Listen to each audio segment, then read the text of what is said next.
frequency. Mine is worse than yours. Mine is Earth Day. The most hippie fucking dumb shit is on my birthday. I actually, that would be cooler than Valentine's Day. All right. No. I actually don't mind the hippie shit. I'm an amalgamation of a hippie, a redneck, Oh, and a look nerd. at Christian. Kahuna, did you just warp to another reality? We just briefly saw the time vortex. When we talk about going down the rabbit hole, we don't mean literal. Yes, that's what it looked like. That's what my brain looked like last week. That's like somebody toss him a mushroom quick. Trippy's gonna be watching the stream like, whoa, what the fuck did I just take?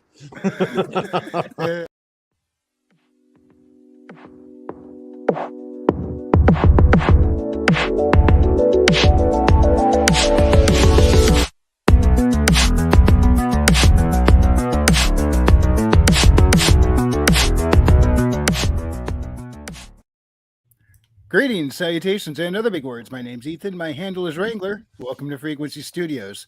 Weekly Wing It, number 46 here on Rumble and YouTube. And first in on the panel tonight, Herman. How you been, man? Yo, goat life. Goat life. Have I been? You asked me that backstage. I already answered it. Yeah, but now we got to do it for the the pomp and circumstance. Let them guess. Yeah, he's looking a little green around the gills tonight. Yeah. Maji. I got a flirkin trying to get some loves and not letting me stream, so stand by. I better not frustrate the flirkin. I'll just get a laser pointer. You can distract him.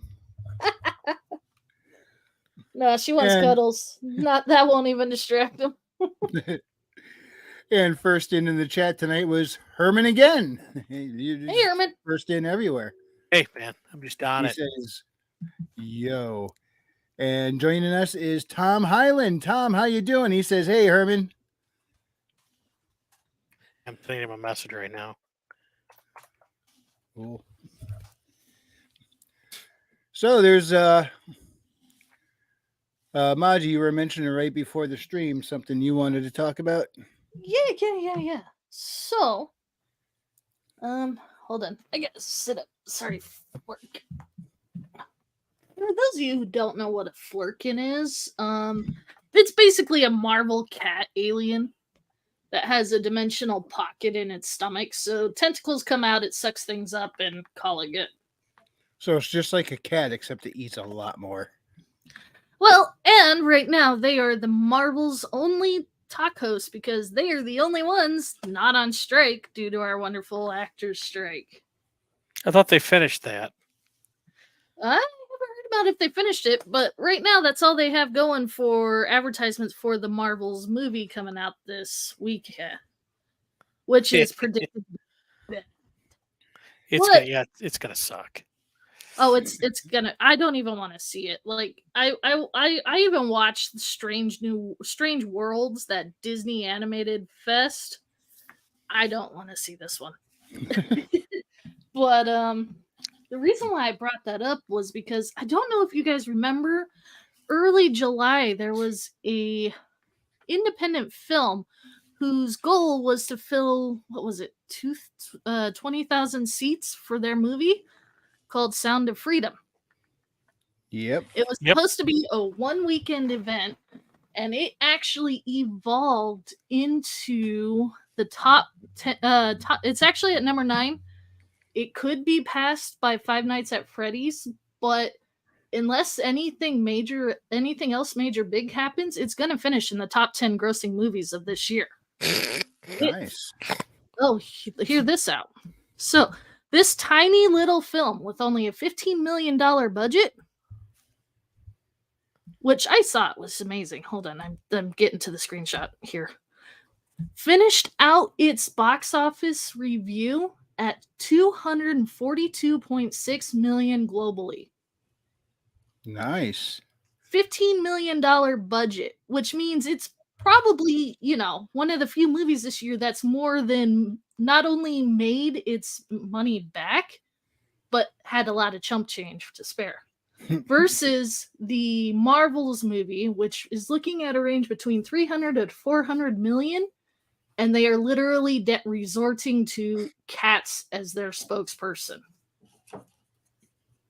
Well, the cat's the only Well, thing I've that got has- no room to talk on the cats. All right.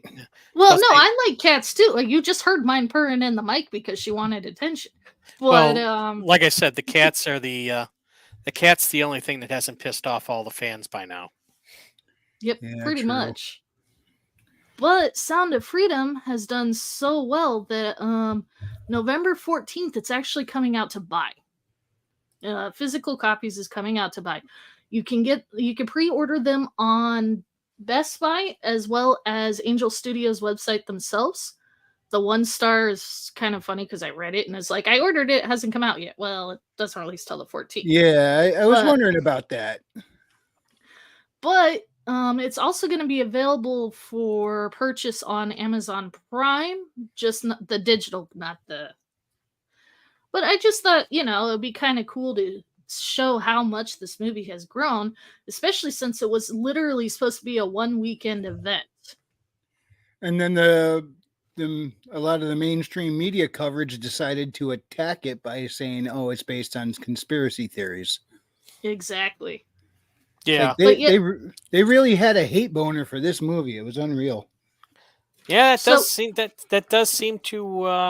seems to follow a pattern, huh? Mhm. Yeah. What's weird is I don't think this movie would have done quite as well if it wasn't for said hate boner.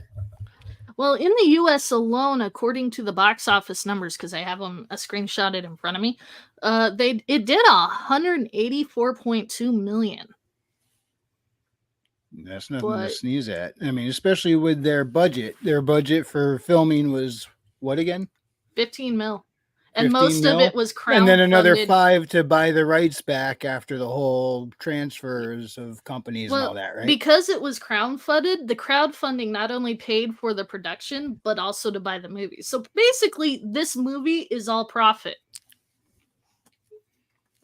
And Very little Disney loss. had What I this. find hilarious about this, even more funny, is because this movie comes out to buy the 14th. The Marvels comes out the 11th. Disney originally owned this movie, but they Yeah. shelved it because they said nobody would want to watch it and it's too risky of a topic.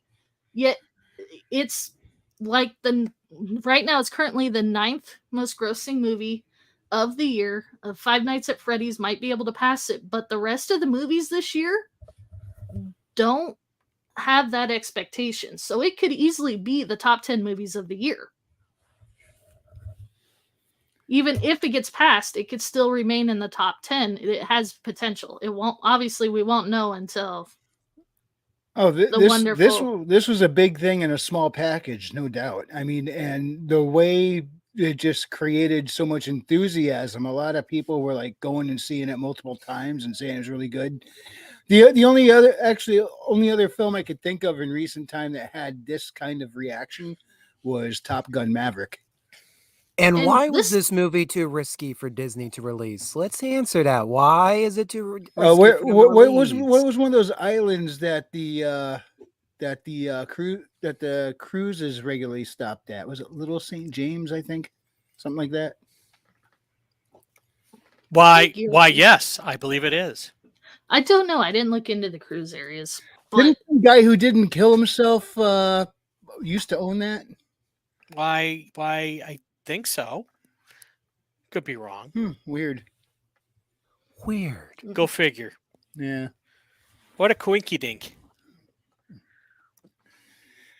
Yeah. So Sound of Freedom still kicking butt. This movie had some serious legs because it was going for a while. It's still in the available in some theaters to see, is it, or is that the box office numbers are from October 29, 2023, which it's still being showed overseas. So there might be some potential of it going more, but like I said, it's being released to buy digitally and physically November 14th. It's just limited on release.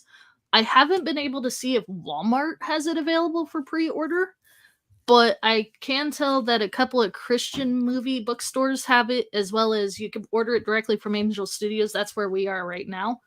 And Best Buy has Which, it on by the way, available for pre-order. I will be dropping that link in the chat in just a moment.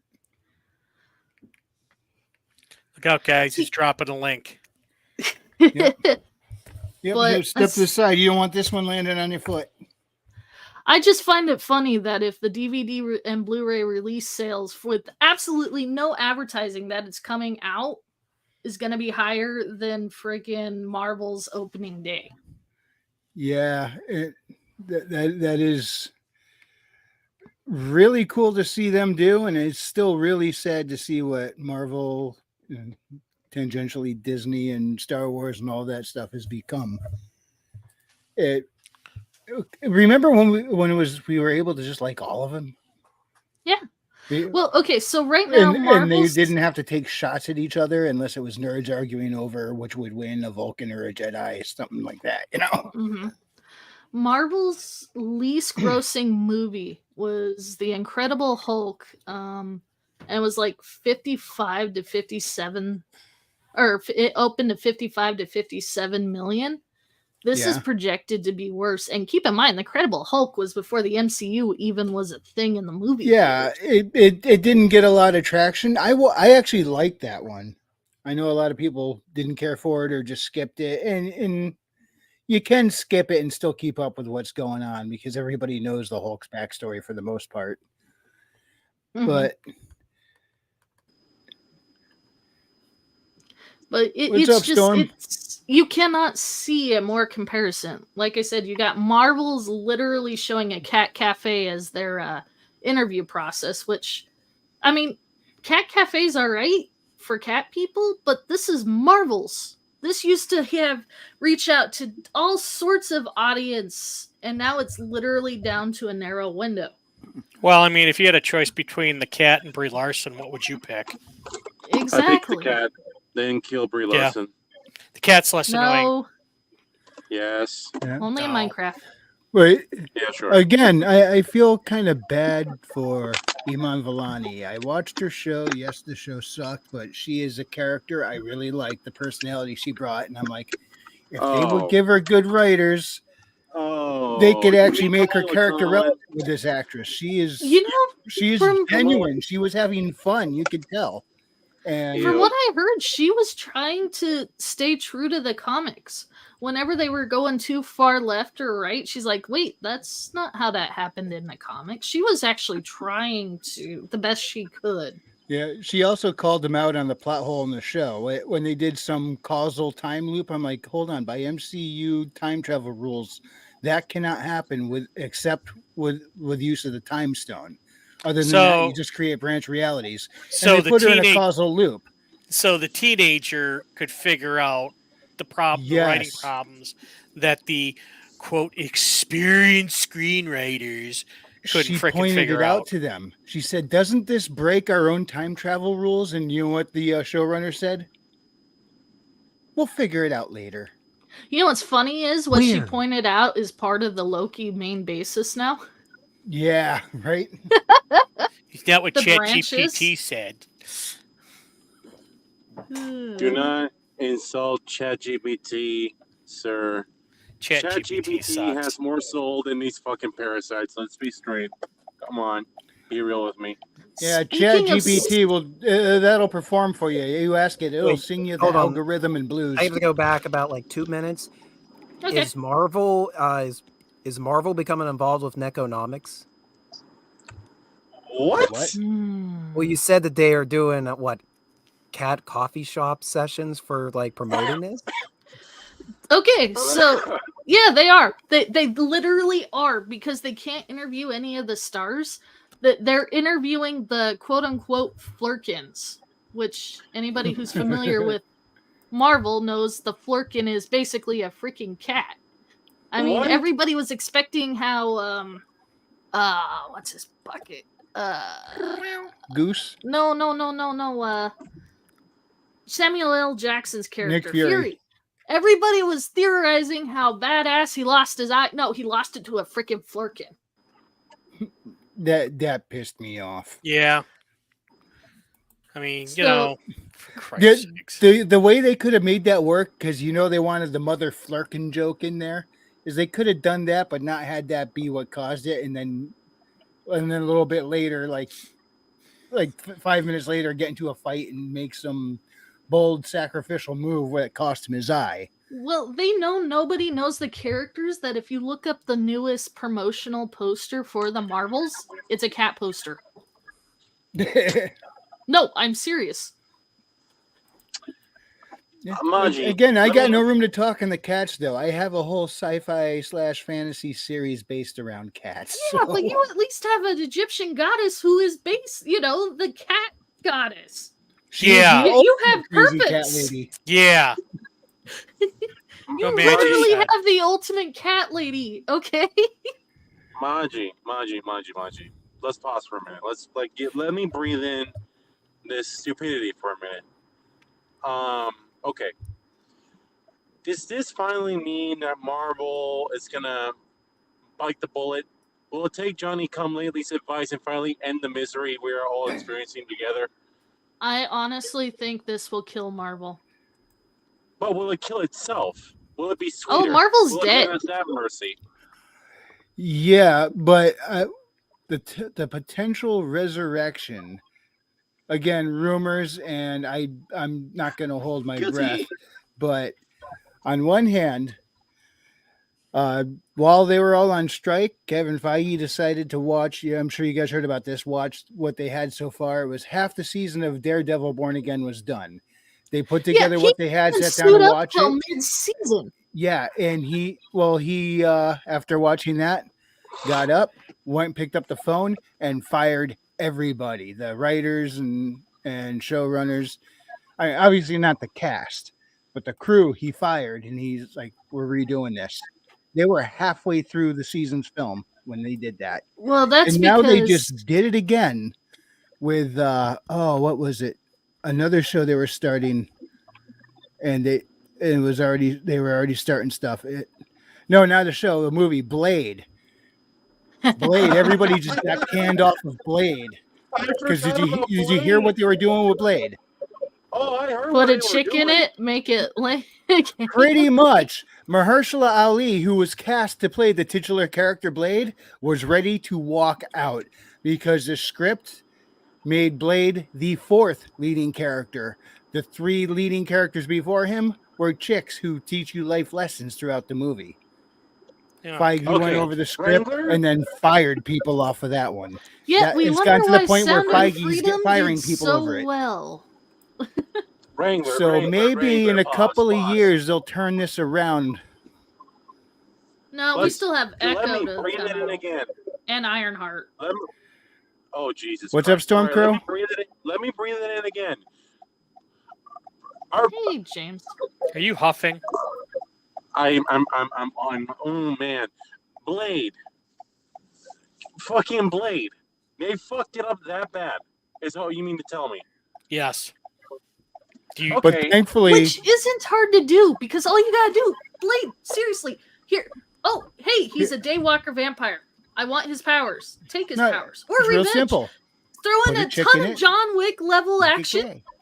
Add a really hot chick, which I don't go that way, but we all know there's got to be a hot chick in a Blade movie, and then make some awesome fight scenes with some really good looking guys, and there you have a Blade movie. It doesn't need to be complex. It just needs to be really freaking cool. Exactly. I don't even see the need for doing another Blade movie. The Wesley Snipes one was. Oh no, the Wesley Snipes ones were perfect. The first. I mean, yeah. Why? I mean, whatever. I didn't even mind the third one so much. I know it wasn't that great, but I still had fun watching it. It's like the first three Die Hards. After that, they don't exist. Yeah. Wait. I like Live Free or Die Hard. That actually, the Die Hard 1 was my favorite until that one. That one took over. Well, even so, I mean, it would be like recast. It would be like redoing Die Hard with Ethan Hawke. No, they already set up a passing of the torch with his son and that the spy one there. So if they want to continue it, they'll probably continue it with McLean Jr. there. What was his?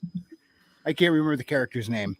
I doubt they'll do it at all. But right, you know what it is? It's like getting Hellboy and remaking it. Oh yeah, that was another one. What was the point of that? They had no idea. Those two. What was it? I think it was two. those two Hellboy movies were freaking perfect. Mm-hmm.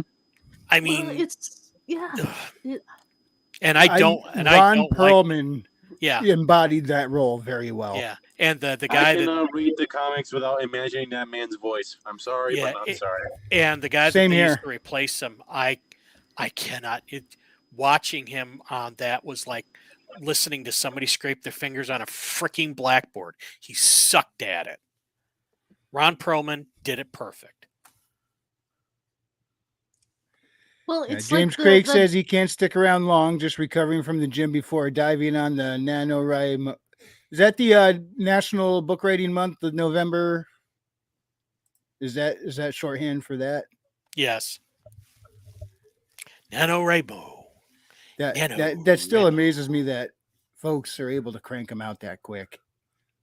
I know it's a ton of work, but still, it took me over 2 years to write mine right now. You know, I'm going on a year. By the time I'll be done, it'll be a year. guys! Oh my god! Amazing idea time! What if we take NaNoWriMo for November and mix it with No Nut November, and whoever achieves this gets Super Saiyan form. Or better idea. How about no? Oh, what are you talking about? You're not jerking off, and you're doing something good with your life. Why is that a bad idea? Not that we need to make a big conversation out of that. It's too early in the evening for it. But that is a form of concentration called sexual transmutation, where you kind of go celibate and focus all that energy on a task you're trying to complete. Okay, so here's an announcement. So Alpha Core's campaign started today, and it's already hit 500K. Nice. I didn't realize it already started. I thought it was starting tomorrow. No, they released the official animated trailer this morning, and it's already at 500K. Oh, well, we're going to have to check that out. It'll probably hit 6 million, and they'll claim both that it's a failure and that they never made that kind of money. I'm sorry, 500K for an independent creator, even though his other two have hit over $1 million, is still a really good success. On the first day. On the first day. No, most man, movies can't even hit that. Right? Those numbers, they're not real. They're not real. The numbers can't hurt you. Yeah, the numbers can't like, hurt you. It's a failure. It's a failure already. They got like Twitter accuracy. They're not real. James Craig says it's nonstop gains November. Thank you very much. I really need to get off my butt and start working out myself. I'm kind of ashamed. I said that a year ago and I still haven't done it. Trippy says, Nano Nutmo. I'm sure that could be turned into a whole bunch of dirty jokes. Hit the gym every day. Johnny has been practicing that ever since last night, by the way. You fucking cocksuckers. No. No. Nano? No. No. Every month is NaNoWriMo for me. Every month is No Nut November for me. My forkin is grouchy. Every month is put a chick in it, make her gay. Month. And lame. You forgot and lame. And I want it lame. Wait, hold on. Lame. Sorry. I gotta ask. Thanks for that readout. With South Park making it okay to shit on Kathleen Kennedy, does that mean they're finally gonna, put her out of her misery and get rid of her? No. There's too much bureaucracy behind the scenes for that, unfortunately. I don't know. I find it very hard at some to point believe. Eventually, but She's becoming a joke now, and that usually doesn't bode well. It's one thing. Go ahead. You remember that lady that turned into fucking Godzilla in the original South Park? Barbara Streisand. Yep. Streisand effect. Only it's going to be now the Kennedy effect. Mark my words. Yeah, well, that kind of leads in well to this article from Variety. If I can hit the right button here. There we go. Where I'm not going to get into the article. Most people have already heard about this. Pretty much, it's a mainstream publication saying how Marvel's in trouble and having problems and blah blah blah.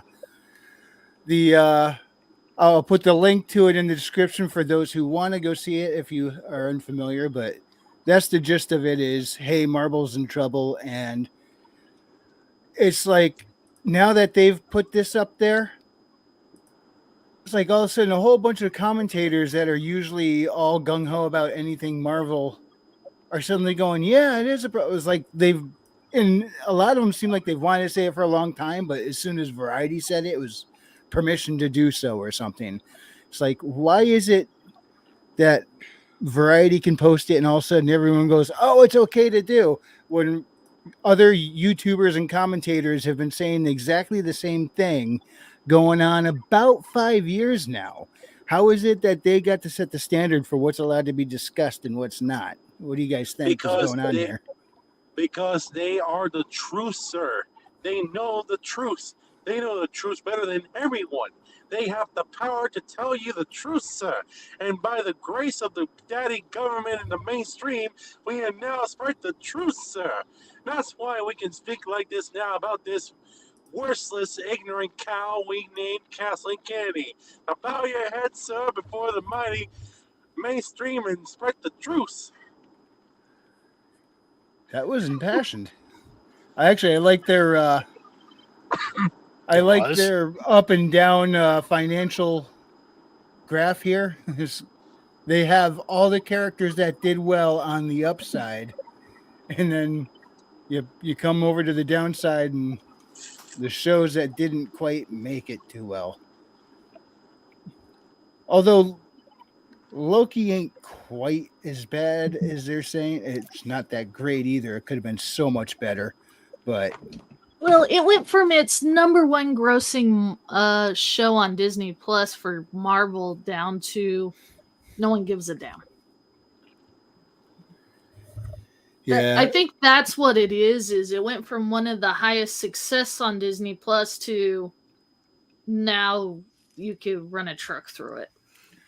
it was weird. It was like you almost saw a bit of a tug of war in this season of Loki, because in one episode they want to keep him that kind of almost simpish Loki. In another episode, they remember, oh yeah, he's Loki, and they let him do Loki things, and all of a sudden he's cool again, and then they draw it back. You know, it's like it was almost like there is a they couldn't figure out where Loki's character lands, and the writers were going back and forth on what he's supposed to be. Well, isn't there different writers each show? Sorry, that could be, and that's the problem. Because, you know, and I think traditionally they used to have writers that followed characters through the show, and the only time you switched it out is if the writer left. And I think that's part of the problem is there's a lack of continuity. I mean, you can't. The characters are kind of like characters are like onions. I can't do that right. Yeah, layers. Trolls like ogres are like onions. They got layers. So, and I mean that's kind of what it is with a long running characters. You need to have layers with that character, in my opinion. This is strictly my opinion. And if you don't have somebody who's got like a long term plan, and you're constantly shifting around the writers for that character, you end up getting a mess, which is what they have. But I think it's just that they don't have good writers, anyways. They just don't. They do have some good performers, though. Ouroboros, played by Short Round from Indiana Jones, he damn near steals every scene he's in. He is fun. And I think that's why they've lost a lot of audience, but those who were sticking around are seeing some improvements in it. And really those improvements are mostly because the characters are having moments that are just fun character moments. But if you sit there and pick apart the logic of the messy timeline of events, you're going to find plot holes left and right. Yeah, well, I think that with the the constant jumping back and forth on a timeline, I think you're just going to lose people. I mean, you might get the diehards that watch, but I think a lot of normals that just kind of fall away because it becomes too confusing after a while. If something becomes too hard to follow, people aren't going to watch it or read it. No. Let me stop you right there, sir. You are talking to a Kingdom Hearts fan. No, sir, you are not talking to a Kingdom Hearts fan. No, you're talking to me. That's the problem. No. You're talking to me. Are you talking to me? Huh? Yeah, you are talking to me, boy. You're talking to me. Yeah, I'm talking to you, boy. Now we all sound like a Pizza Hut's Big New Yorker commercial. Well, yeah, you're talking to a Kingdom Hearts fan, and I will say this. It is completely fucking insane, but I'm entertained. This is just stupid and boring, and I hate it. That's Marvel's, by the way. So, yeah, there you go. I mean, you can be fucking convoluted and stupid with plot holes all you want. Just make me have fun. That's what I'm asking out of you. That's why I'm still a big fan of the 1986 Transformers movie. I could point you out plot holes left, right, and center. Yet if that thing's on, I'll sit down and watch it and enjoy the hell out of it. I love that movie, and it was all because the characters are so much fun. I'll throw my hat in the ring on this. So consider that everybody is getting pissed off with the mainstream media and what's coming out of Hollywood. And, well, next year is a special year in the United States of America, so it's time to do damage control to make sure people don't rock the boat. That is my 2 cents. I don't think that's entirely the reason why mainstream media gets to manipulate everybody, but I do think that as a part of this article, partly. Yeah, a piece of Can't the puzzle. do too much damage control in terms of pop culture. They have absolutely nothing planned till midsummer. Well, they better start now. Well, no, the strikes put everything on hold, so now they're pushing it all back. The only thing that still has a guaranteed release date is Argyle with Henry Cavill, who was non-union. Hey, hold up. Welcome, Tim Allen. Hey, Tim Allen. I'm sorry. Just to recap. When does Dune Part 2 come out? It got moved. It comes out sometime. In the future. When there's no longer a strike. But not before then. If there's any chance of Marvel being resuscitated, I think this strike facilitated it because Feige. Well, I know Feige's not without blame because he said, "Oh yeah, we're going into diversity." But when he actually had the chance to sit down and watch something, half a season of something, and went, "Hell no," that's a good start right there. Well, but you got to remember though, Daredevil, the Netflix Daredevil season 2 was still phenomenal as the first one, but these were so successful that Netflix released them to buy, like the seasons to buy. Yeah, physical copies in the store shelves. They were so well loved by the fans. It actually made people like Daredevil because Daredevil was a niche character. This is crazy. Well, Punisher wasn't a niche, but everybody liked that version of Punisher. I wouldn't say it was a niche character. I remember reading Daredevil when I was a kid, and Daredevil's had a long run. Yeah. But I think what it was is that it was done well. I mean, he even had a made-for-TV movie back in early '80s, I think. Yeah, I mean, you want to talk niche character? I think it was the Iron Fist, not Iron Fist, but it was the same. It was Jessica Jones. No, well, Jessica Jones, she's beyond niche. I know who you're talking about, Luke Cage or something like that. Yeah, Luke Cage and Iron Fist. The Iron Fist. Yeah, so it was the Iron Fist. Iron Fist was a niche character. You guys saw the outcry what they did to that Daredevil with She-Hulk. Yeah, I did like the more acrobatic, the way they portrayed him as more acrobatic in that was a nice step up. Just they messed up everything else.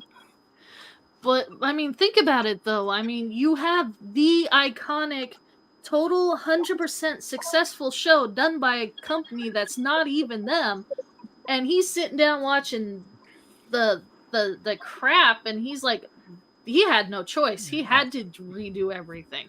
Well, it was Because kind of them. It was Marvel Entertainment instead of Marvel Studios, and Feige and Hey, Andrew. Perlmutter were butting heads over what to do at the time. Now, it was filmed by ABC Studios, run by Marvel Entertainment, and then it was the distribution rights were with Netflix. So it was a Netflix original, but Netflix didn't make it. They just sponsored it pretty much. They covered a good part of the bill, but Marvel themselves, under the guise of Marvel Entertainment, made the shows.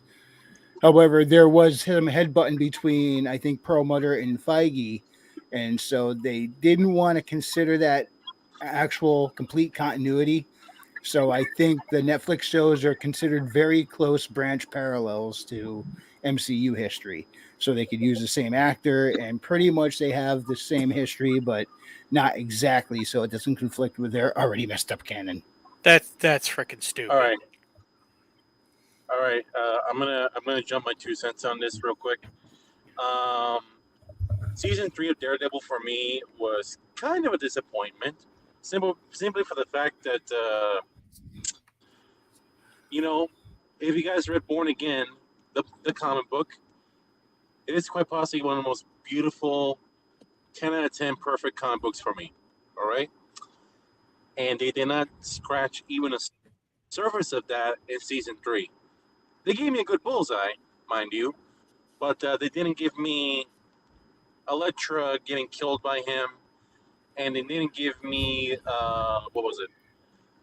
Matt's apartment getting blown up, and they didn't give me Karen Page becoming a heroin addict. So, actually, I was kind of hoping they would leave the Karen Page thing out entirely, because it's a little too heavy. It sucks too much of the fun out of it for me personally.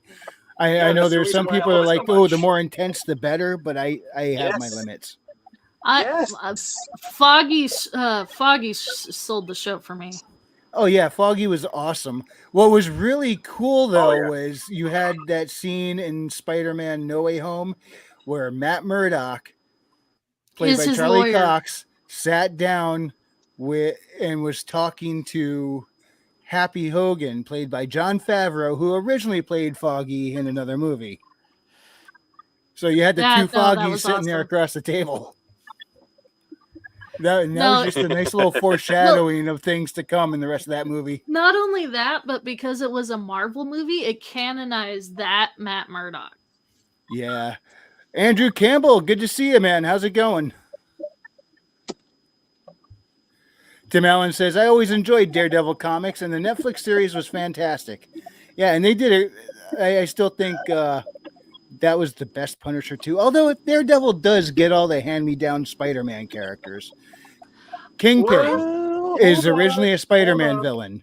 Punisher, first appearance as a Spider-Man antagonist. Yeah, but you can't. Okay, so I know they totally changed the Kingpin character so that they could have that actor, but I think it enhanced Kingpin because he just had that commanding presence. What do you mean they changed him? Kingpin has several different versions, but they physically altered him for the. Think so? I think that this Vincent D'Onofrio's Kingpin, while not absolutely comic book accurate, is probably the best on-screen version we've seen so far. Oh no, and that's putting him up against powerhouses like Michael Clark Duncan, because that dude had a screen presence. Even when Vince was in Law and Order, his acting was phenomenal. It always never went further. His range is incredible. I've seen him play awkward to crazy to psychotic, and he's like, his delivery is fantastic. In all honesty, he should be a main villain in the MCU, but they didn't give it. They made him a soy boy in Hawkeye. Yeah. Now, did you see the trailer for Echo? No. Do I have to? You don't have to, but While I'm not confident in the show, they at least made the trailer look really good. It looks like it's going to be hard hitting, kind of like Daredevil was. At least that's how the preview made it look. And Echo is so bad they're dumping the entire series in a single day. Yeah. Thank you. Again, Vincent D'Onofrio was stealing all the scenes in that trailer, but Wrangler, people, let me tell you something. Let me tell you, you want to know how Stormcrow recovers from a really, really bad day and he's really angry? You know what he does? Alcohol? He watches Chicks, the car door scene donkey women. of The Kingpin. No, No. that just helps me kind of The decompress Kingpin and unwind. Really turn up the volume by so you can hear watching the that car door. squelching sound effect. It is very beautiful. It makes me very happy every time I see it. Yes. Yeah. Some days I think you just might need a checkup from the neck up, but I'm not a pro. So who knows? Tim Allen says, "Hail to all here! Raise the mead horn and hoist the axes." That's gonna leave a mark. There was a Daredevil villain, and I can't remember his name, but he was a guy whose touch caused pain. And I wish I could remember the guy's name, but that was one of the villains that I always thought he was kind of like, he wasn't like really like a grounded villain. He was sort of supernatural. I wish I could remember the name now. This was a Daredevil villain? This was a Daredevil villain. That's I not love ringing that any film. bells. I'm looking for it now. Yeah, same. While we're looking that up, so in the first, this kind of shows how nitty gritty it was. In the first season, there's this massive fight. Well, there's almost a massive fight in every episode. But he was doing this fight, and he grabs the microwave and throws it at somebody, and then later on he trips on it. That was an accident. Like, if you watch the Blu-ray, you find out it was an accident, but because he's supposed to be blind, they left it in there to add more realism into it.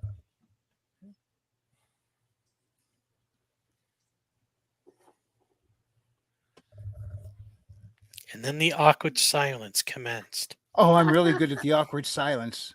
We get to do that again? Yes. Stormcrow says, Trippy Soul, I don't do drugs. Drugs are bad. Okay. Drugs are bad. Okay. You don't want to do them. Okay. Smoking's bad. You sound like hello your there, brain Mr. is Hand. fried, Greed out. What?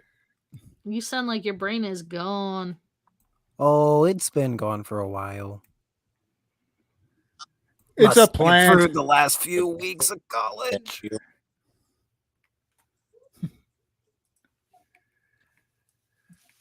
Yeah, that's what they'll say.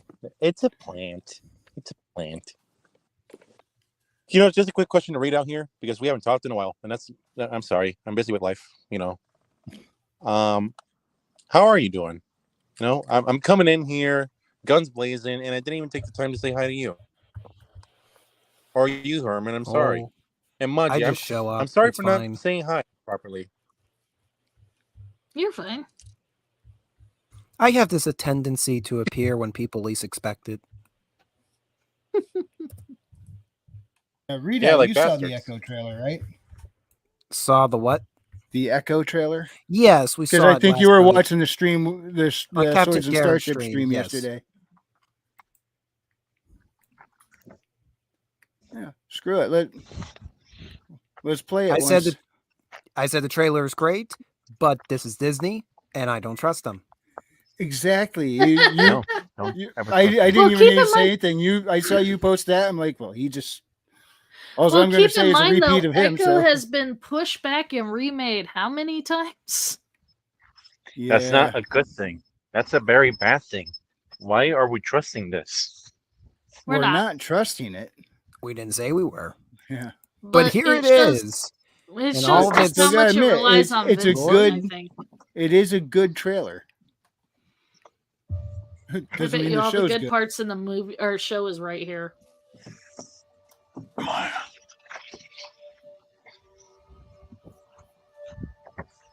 I see everything that you are. I always have. Wait, hold on. Pause the video. Pause the video. Pause the video. I have a rant. So they've gone into YouTube has gone into their captions and they've done the sign language.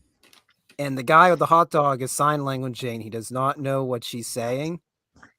Yeah. You know, wouldn't that require you to know a bit of sign language to know how to do that? Yeah. Kind of reminds me of the movie Sahara when they got stopped in they were in the river on the boat and they got stopped by a law enforcement boat. And the first thing he said to the law enforcement is, "I don't speak English." And the guy's like, "You're speaking English now?" He's like, "Yeah, but I only know how to say I don't speak English in English." I'm on the wrong tab. There we go. And he's back.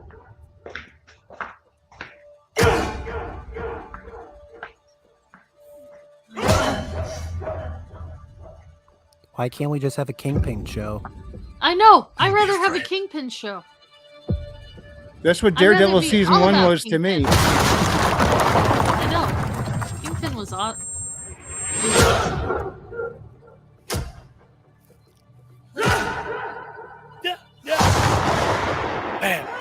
You have so much pain in you.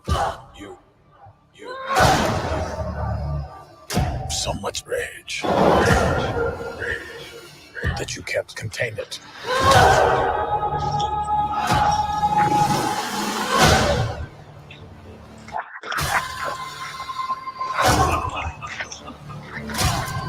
So it's looking like it's going to be a gritty, kind of like the Netflix Daredevil was. Yeah, but the Hawkeye show looks good too. Yeah, although I didn't mind Hawkeye as much as most, it wasn't as good as I wanted it to be, which is a bummer because the chick who played Kate Bishop was actually kind of fun too, but again, they didn't stick the landing with that one. And then the last episode, the season finale, was like such horrible choreography. I'm like, soap operas have done better fight scenes than that. That's disgusting. Come on, guys. You're Marvel. You know? Yeah, and these things have these huge budgets too. Yeah. What was it? She-Hulk is $25 million an episode? Yeah. And you saw what they did with it. The entire movie of Sound of Freedom literally cost $15 million to make. I was sitting there having a discussion about practical effects, and some guy said, "Well, inflation's made it such that practical effects would have made it just as expensive if you had just done CGI." But I don't think that that's the case.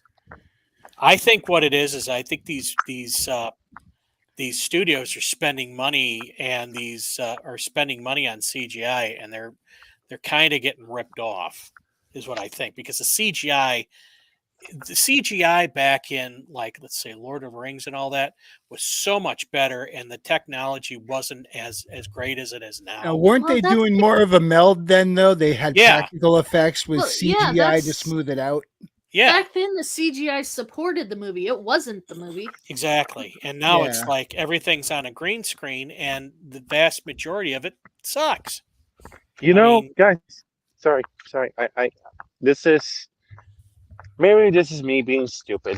That happens a lot of times. But Wrangler, I want to know if your stuff ever got made into a movie or show, what kind of special effects can we expect to see? Practical, CGI, mix of both, or do you prefer one? I have no idea how to make one, so my best guess is, like I said, it looks like what I've seen come out with the best results would be a mix of practical with some smooth over by CGI. There are some things that you just kind of have to do CGI, like an energy blast might have to be CGI unless you want to go real old school. What did George Lucas used to do? Drag an eraser over the film strip to make it look like lasers on screen or something? Yeah. Then somebody near the mic goes, pew, pew, pew, pew. It's probably okay. So I'll hire Michael Winslow as the head of the Foley department. Okay, I honestly, No, okay, man, we're hire talking me. about this. Goonies built their treasure ship. I honestly don't think the ship would be that good if it was CGI'd. No, it wouldn't. No. There's something about being there that also makes it better. Well, it's the same thing with One Piece. The One Piece ship was built. It was a stage, but it was built. Whereas you watch some of these Marvel movies, and they're supposed to be walking around on a ship, and you don't feel like they look superimposed because they don't even bother to make sets anymore. They literally have blocks where they're standing and walking, and it's all CGI. Yeah, it's the holodeck. It's Cerebros. Yeah. Speaking of which, let's see what they did with the rest of this holodeck stuff. Oh, sorry. Here we go. We'll finish up the trailer, and then we'll get to the chat.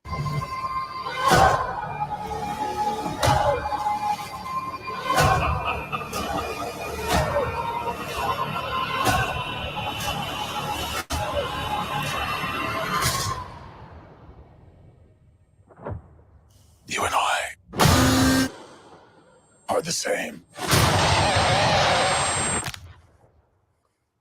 So, who's the monster?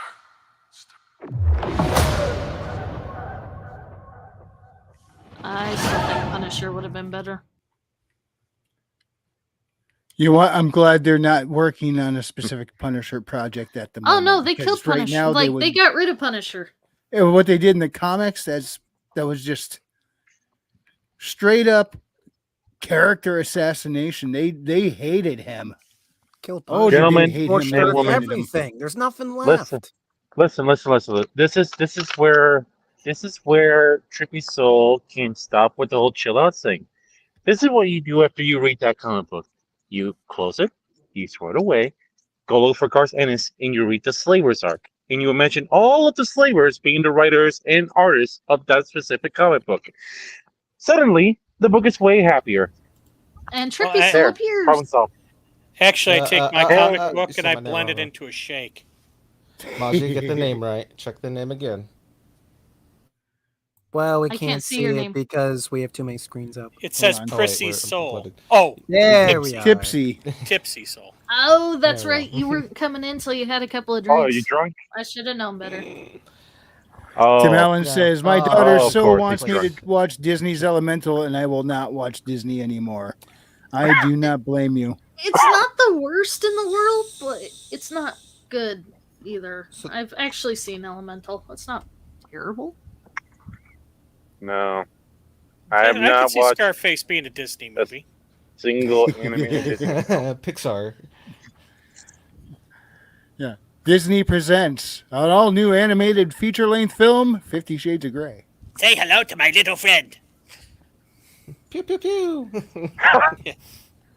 It's possible the ice cream guy may have a person in his family that is deaf and signs there at home. A female version of the unhero Punisher, where the Punisher is the anti-hero.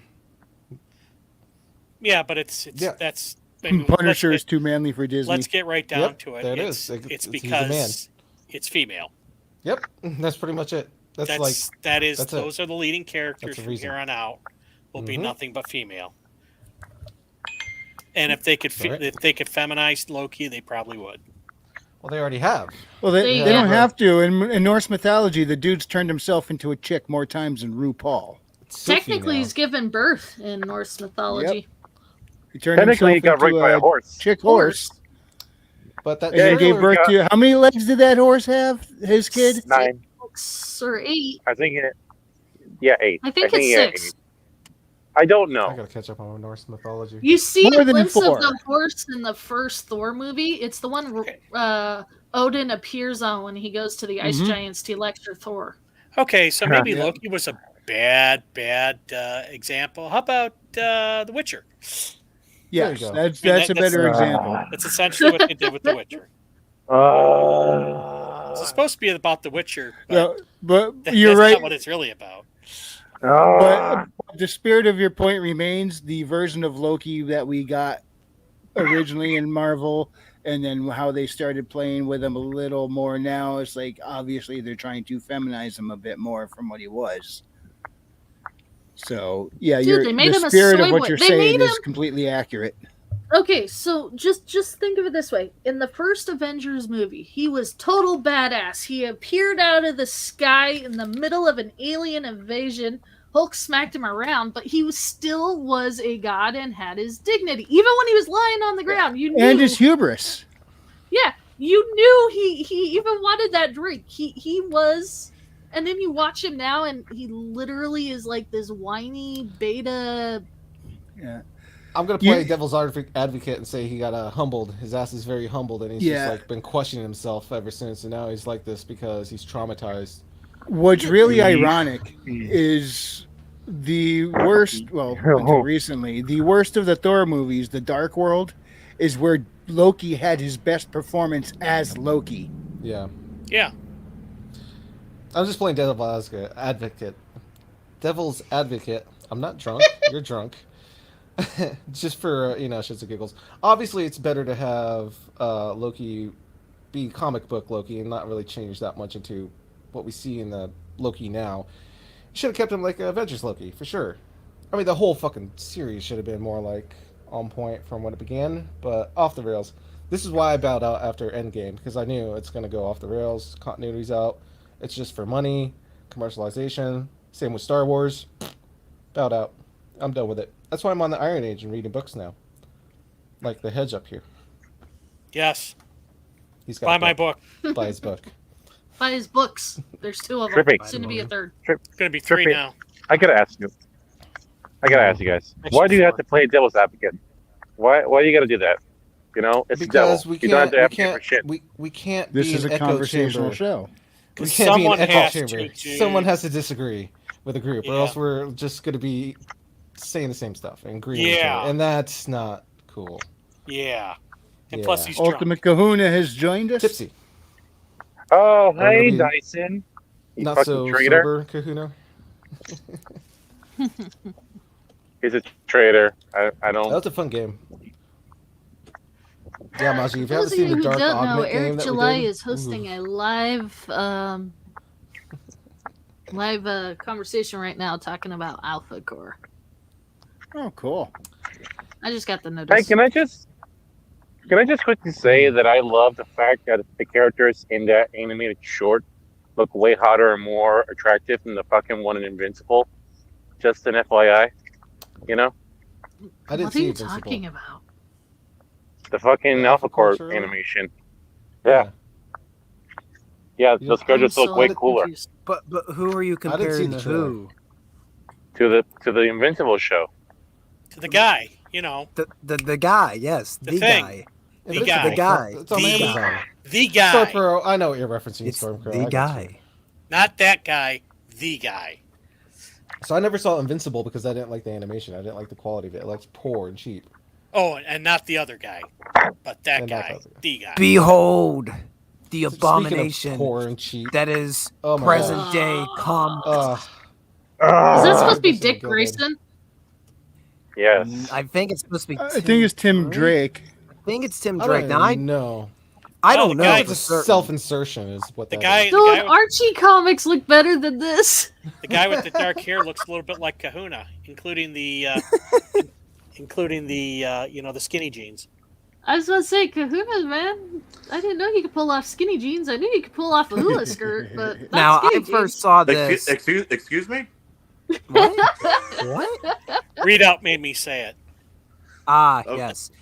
So the creative Welshman in the A Drink of Crazy Gilded chat is who posted this first, because I don't know much about comics to begin with, let alone modern comics. But you don't have to know about comics to know that this is one of the most crappiest displays of visual representation. I'm not going to call it art because it's not art, but it's The one of the most colors are- crappiest ways of making visuals that I've ever seen.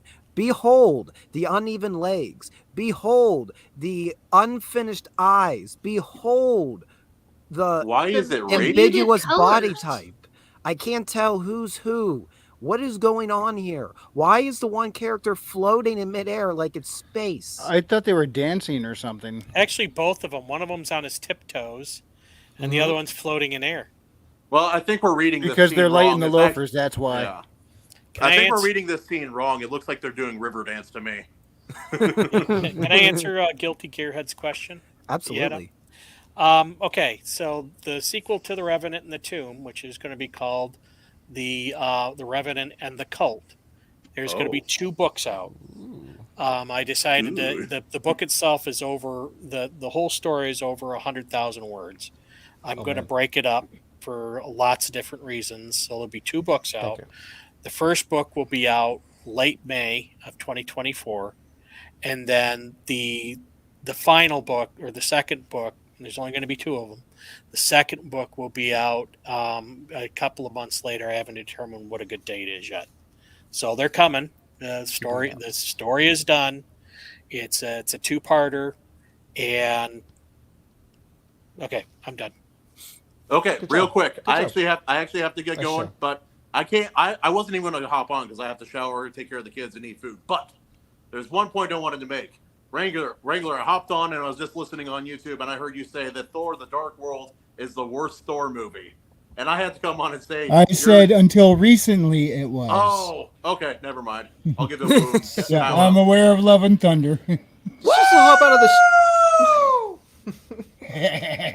And that He was hopped the out of ultimate the kahuna, shower. ladies and gentlemen. He just hopped out of the shower to say that. That's how. Well, no, he said he was taking a shower, so I'm kind of confused why he was all wet. And actually, Well, he's maybe, posted wasn't wearing a videos from shirt. in the shower before. I saw one of Yeah. his shorts. He was standing in the shower. It was coming down his head, and he's talking to his phone. I'm like, dude, you do shit to the max, I guess. Woo! I can't even do that shit. You know, like how does he do that? No, he has a fantastic woo. It's like just there at Ric Flair status. He's definitely kahunas. Oh yeah. Did you see his screen name when he popped up? Sopping Wet Kahunas. Yep, sopping wet. Well, I don't know what to say now. What were we Tim talking Allen about? says, I ordered my copy of Alpha Core book this morning. Oh yeah, Alpha Core. And Invincible. I think he's referring to the comic page we had displayed a moment ago. The visual. We do not call that art. We call that a visual. Well, I mean, If you're listening, colors were Kahuna, so Guilty muted. Gearhead said later. Is the whole comic like that, or just that page? I'm knows? pretty sure the whole comic's going to be just like Yes. that. I don't want to find out.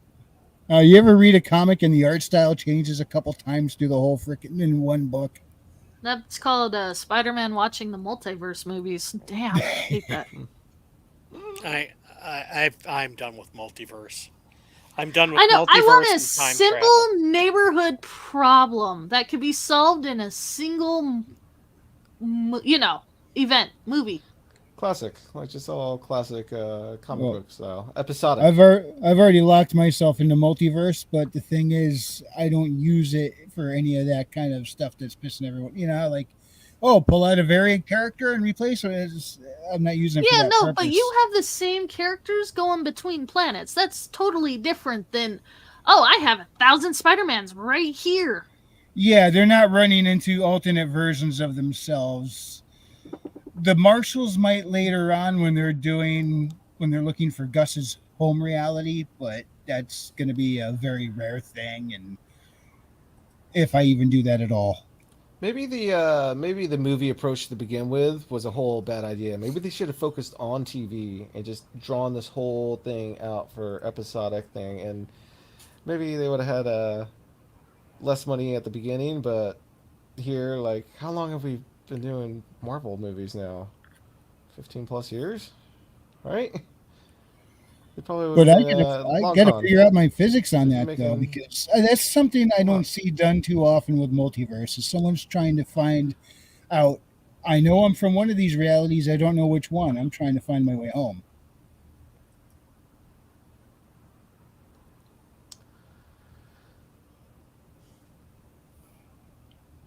I don't know what to say. And what's that? The awkward pause continues. I don't know what to say. Say something. Say something. Something, damn right. it. My awkwardness is contagious. Yes. Something better than that. Something better than that? I think we've beaten this subject to death. We have. So let's move on to a new subject. Oh, anybody else seen Five Nights at Freddy's? Yes. No. What do you think? I'm actually curious because I liked it. Really? Yeah, it reminded me of a Goosebumps movie. Really? That's what it was. It was a movie that knew what its core audience was going to be.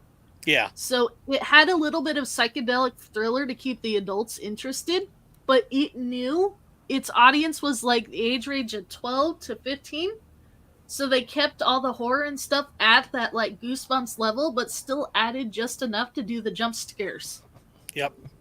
So I did like it. I mean, there were some things that were, the kind of like holes in it, but it was a fun movie. It wasn't meant to be like real serious.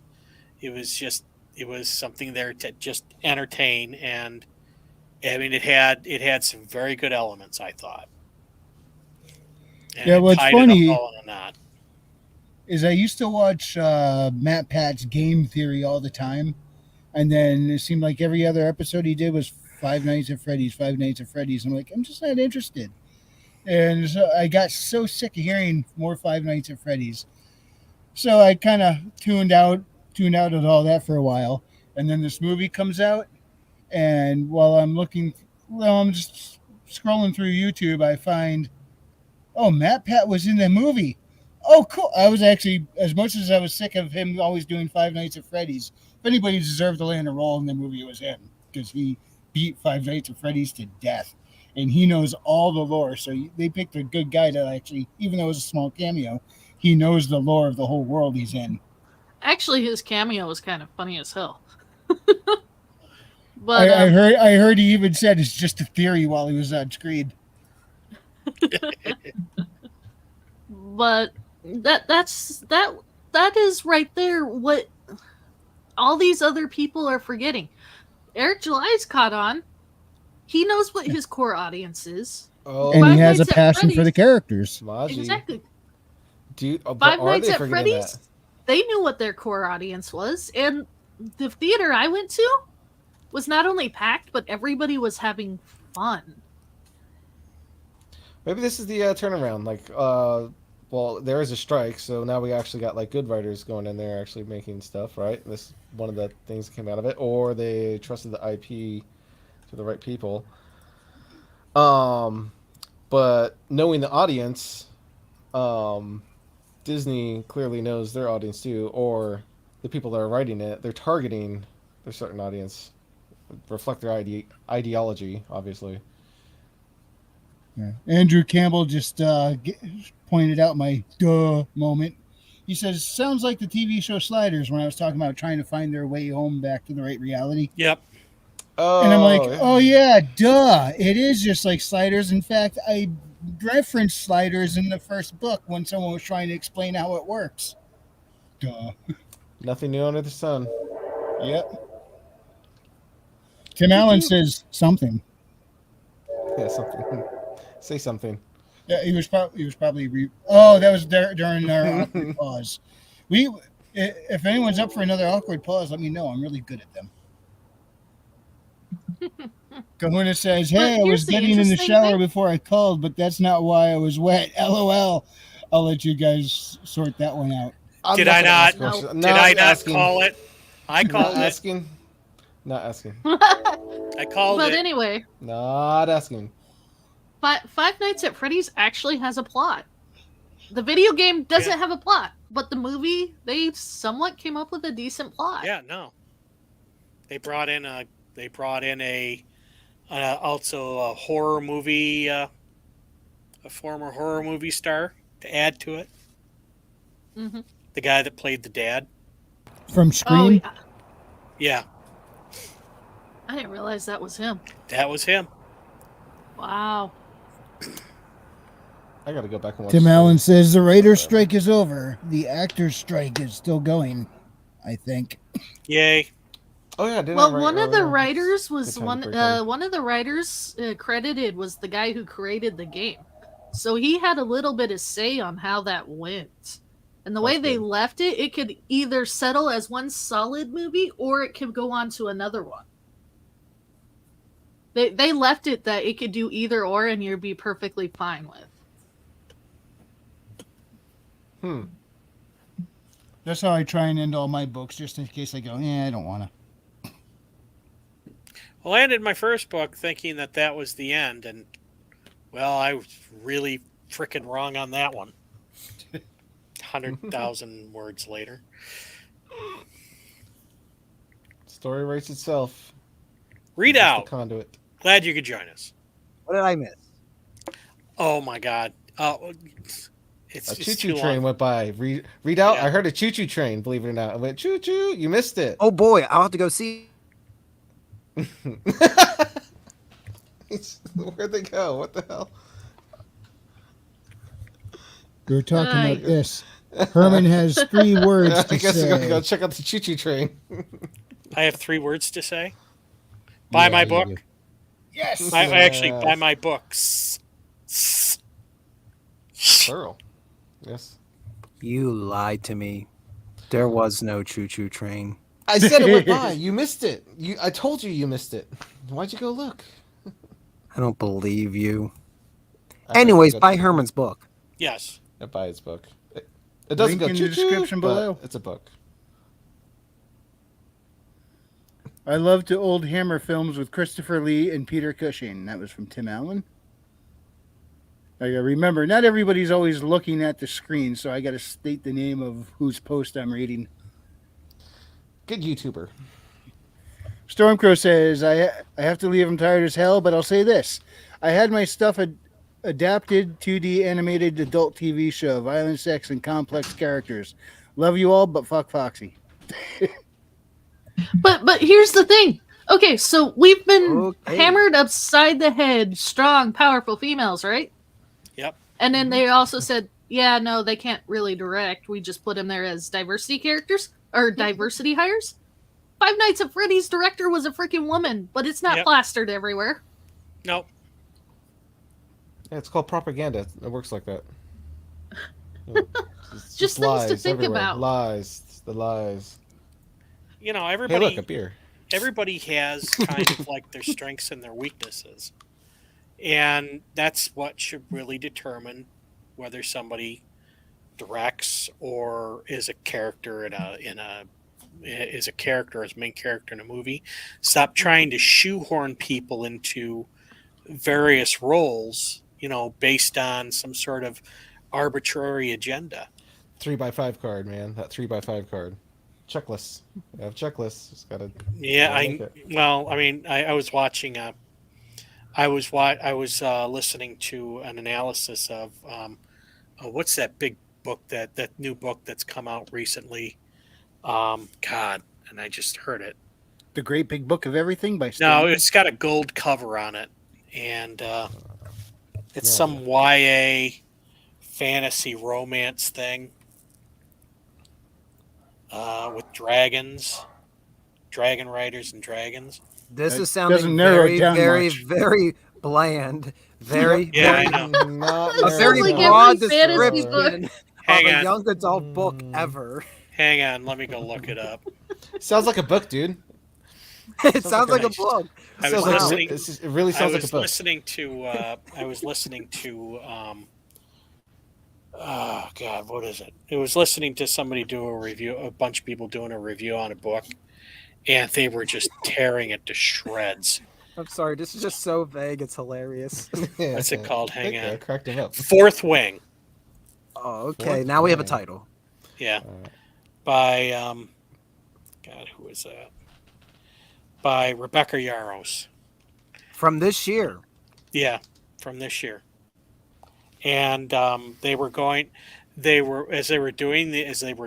the review, you could almost check off the diversity list subject items: person with a disability, strong female main character, and of course when you get to YA now, um, there's there's deadly trials and magic schools, and of course romance and sex. And I'm sure a love decacon, right?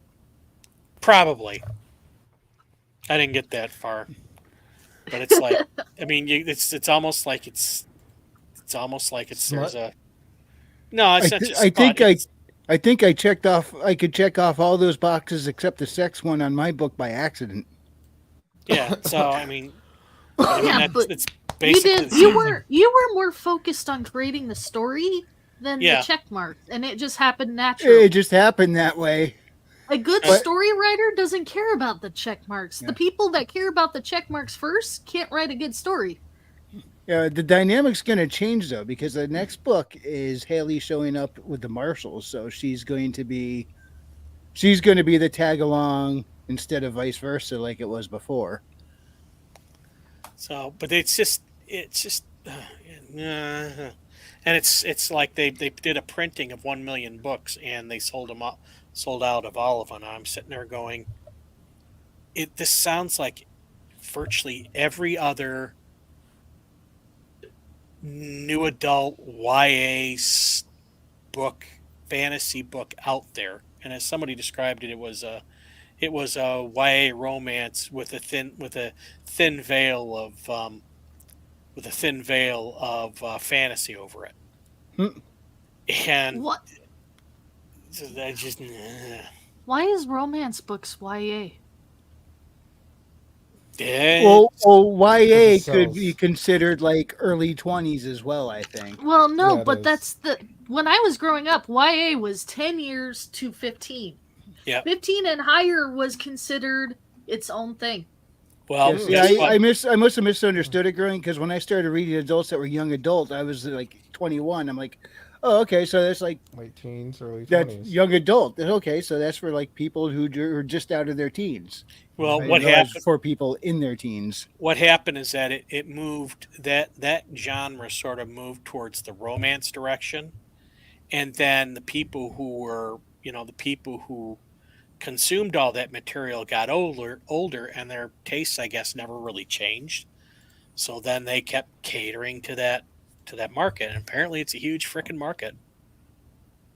But I was just like sitting there listening to all these different these plot components, and I'm like going, this sounds like virtually, I mean, it's like got like every freaking element that exists in every other book in that genre in one form or another.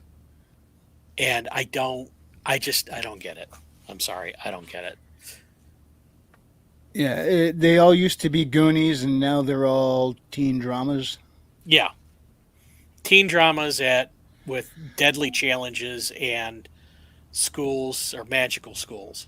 Can we have more Goonies? And when I say more Goonies, I do not mean make a sequel or remake to Goonies. Yes, please do not. You want a high adventure. You I can help you out with that. Goes out and explores. Yes, I believe you could, Wrangler. But I mean, that's the part where you show. But I mean, that's where all, I think, a lot of the focus is going for those types of stories is in that direction. And it's, in my opinion, after listening to all the different reviews of this stuff, it sounds like it's the same thing over and over and over again. It is. It's just rehashed to different instead of witches and wizards. It got rehashed into space and freaking wardens, or apparently in this case, in dragons and griffins. Exactly. Tim Allen says, "I'm Gen X, and we don't give a damn. We love action, horror, sex, drugs, and rock and roll. Rock on, Gen X." Dude, all right. So I'm on Goodreads watching, going through reviews of this Fourth Ring book, and this 1 star. I went to a 1-star review, of course, and it's pretty long. And he has quotes from the book, straight up, like telling why he didn't really like it. And here's a little good part. Also, if you didn't get that the character, main character, was short and tiny, the author kept reminding you of that because that information was indeed very important. And there's a bunch of like quotes here from the book saying, "I'm too short. She's so small. Mom scans me up and down. Good gods, I don't even reach his collarbone.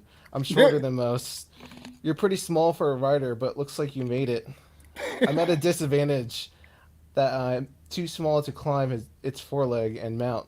You're tiny," he says like an insult. "I'm the smallest of our squad. I'm too short for the ramp," I whisper to Ree. "I'm too short to span the distance," I hiss, uncaring that anyone could hear us. Like, just reminding. This 1 star is fucking pretty long. I'm trying to read some more of it to see if there's like good bits. Here's another 1 star. "If I had $1 million for every cliche in this book, of which there are a multitude, I'd still regret spending $20 on all 498 pages of this mess." 1 stars, dude. I love the 1 star reviews. The fact that they still took the time to read the whole thing and leave a review, though, is It looks kind like of amazing. it's If from they thought it was Sarah that bad. Swanson. She does 56 reviews, has 120 followers on Goodreads. So, yeah, no, I'll take it. Hey, Maji, I want to get your opinion on something, and I'm actually almost a little nervous to ask, especially since it's not out yet. But your opinion, how did I do at writing women? Not bad. Granted, I'm not exactly normal. I was like, Well, okay, so I'm then more again, of a look at the tomboy. type of women I hang around was with. like- I mean, first of all, your personality is a pretty good gives a pretty good idea. You talk with Sana for a little bit, so you get the idea. I don't hang around with the most But normal of women. here's the thing though with yours are real. So you do have kind of not spoiler Sabrina from the first book comes back in the second. But we kind of knew she was gonna. Yeah, I kind of set it up that way. But I mean, you have Sabrina, who is this badass bounty hunter, a trained assassin, but she still had a softer nature to her at times, even though she was brainwashed to be a hunter. So even if they're not the ultra feminine, they're still believable characters, at least in everyday people that you could understand and see on the streets. Thanks. I guess I did something a little bit right there then. And your 10-year-olds have the attention span of 10-year-olds. There you go. Like the boy issues. That sounds like a 10-year-old playground fight. And you know who we have to thank for that little issue? Huh. Sonnet. I would have never put that in there had she not said to do so. No, but it makes them feel like real people. So even though if it's not the best woman in the world or the best well-written woman, because obviously kind of hard. Well, I have the same issue with guy characters, and almost all my characters are guys. But that's what it is they are at least believable in terms of, hey, this is somebody I could talk to next to me, you know? I don't know if I'm making any sense. No, yeah. It comes out with their dialogue. Like, that's usually where you, well, that's the only place you really see it reflect the most, is in their dialogue. Do they sound like actual characters? Would they sound like a 10-year-old boy, or does it sound like I had to bust my brain when it came to dialogue between Haley and Elizabeth, because I got to consider character voice. There's got to be things one would say that the other wouldn't. But the fact that the two of them are best friends and together all the time means they're going to have the same vernacular. Yeah. Oh yeah, little girls, if they're attached to the hip, they usually complete each other's sentences. Yeah, the voice but is important with characters. But there are certain ways I think Elizabeth would put a phrase that Haley wouldn't. You know. Mm-hmm. You did make a distinction just enough that you could tell them apart, but at the same time, they're pretty in sync. Unless they're both going after the same guy. Yeah, unless they're going after the same guy, then it becomes a petty childhood playground. Love triangle. That's cute. You guys, does anybody ever watch bad writing advice or terrible writing advice? I've seen the video. Yeah. I've seen the That would videos be on my scroll-throughs. beta. I haven't. Okay. I haven't checked one of them out yet, though. Oh God, they're so They're funny. The Yeah, terrible they're writing. Oh wait, I may have seen sarcastic one of over the those. top. I think so. It's like he does it in like a parody manner. Yes, Yeah. it's Almost. like serious, like bad What information. not to do? Read Maji's Yeah. beta. That's actually a very good gut check for your writing, believe it or not. Oh, good. So breaking into this. If field, I'm it's like, if it's highlighted on terrible writing advice, you might want to go back and think about rewriting it. No, I'm serious. That's exactly what it. I'm sitting here waiting for the beta readers, but as I'm going through and looking at, because I know I have to go in back and fix a lot of things, I'm like, crap. I've done that. But what is cool though is, because I'm going back and rereading, just trying to. I'm not doing any fixing till I hear it from the betas themselves. Yep. But I'm going back and rereading it, and you can actually see me progressing as I'm writing this, getting a little bit better as I go. Mm-hmm. That's how it works. Exactly. I can't tell you. I have this screenplay, Maji, I got to give to you. I don't know if you read my screenplay. Wrangler, I know, has read it. I've read it. I still need to go back and read that again with the music. Oh yeah, At least those scenes, I want to go back and check them out again while listening to the tune. There's something. The thing's not going to Okay. get really made because it's like copyright. It's passion project, it's future stuff. Anyway, I have a teenage girl and a teenage boy as my main characters in that. I wanted to give that to you and see how well you think their dialogue works. And there's a lot of dialogue because it's a script basically. So you get a little scene and then all dialogue. I like their philosophical and I'd have to- spiritual banter. Right at the insane asylum. It's a pretty nice little place to put it. Oh no, they kind of did it a little bit here and there throughout the whole at story. the bedroom. Yeah, at the bedroom. Yeah, all right, thanks. I'll be right back. But that took me We'll be here. first iteration of writing that, Maji, was it started out as like basically a spite thing to Disney. Like, surely I could write something better than them. Like, let me just hash something out in 3 weeks. So, surely I'm a better writer. I wanted to prove myself to them. And sure enough, the first thing I thought of was everyone breaks in the field with a horror slasher, like a horror movie. It's like one of the basic things to do, like Blair Witch, Scream, like anything like that. So I thought serious. And then I'm a fan of Evil Dead, so I could throw in comedy. But anything that I started out just evolved into this final project, which just turned into urban fantasy, like an action urban fantasy. It's like completely different from its own thing. But while I was writing it, I probably read it too many times that I'm glad I'm actually forgetting it now because, oh my gosh. And I had to go through like 6 drafts of it, probably. I can't remember before I finally settled with what I got. And I'm still not satisfied. Like, I'll go back and if I read something like that, it could be different. I'm still finding errors. But luckily, it's just passion project screenplay that was proving myself as a writer and seeing that I progressed over time. And the end result ended up, well, Wrangler, you liked it. Right? Yeah. You liked it? For the most part, I still don't know what to do with that ending. That's the point, though. It's a But Halloween. I know it's that's a Halloween the point. movie. I so can't it's supposed down to, the ending because that's a fitting ending for this type of story. Okay, the last time I read one of your stories, Trippy, how it ended, I couldn't tell if it left me going, wait, also that. couldn't tell Is if this it was, if it was is this the real, one if with it the car was- on the winding road? Yes. I know. I'm think that might not be a my fan of MO. those kind of endings, but those kind of Yeah. endings, Trippy, you are so good at. Thank you. If I'm good at it, I should probably do it, right? When I say I'm not a fan of that kind of ending, it's not as an insult. You know, like if Yeah, you it's a find somebody who subjective taste. doesn't like chocolate, you could offer them the best chocolate bar in the world. You're not going to get a positive opinion out of them. They could say, "Yeah, I'm sure it's good quality, but it's not my thing." The fact they say it's influencing you, it's making you feel something, is a positive feedback on me because it's doing what it's supposed to do.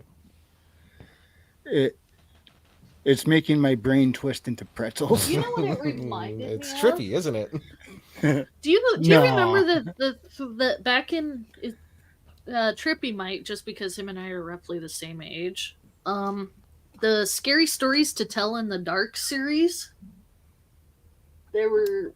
Are you afraid of the dark? Huh? Are you? You're talking about a book series? Yeah, no, or the book TV? series is called Scary Stories to Tell in the Dark.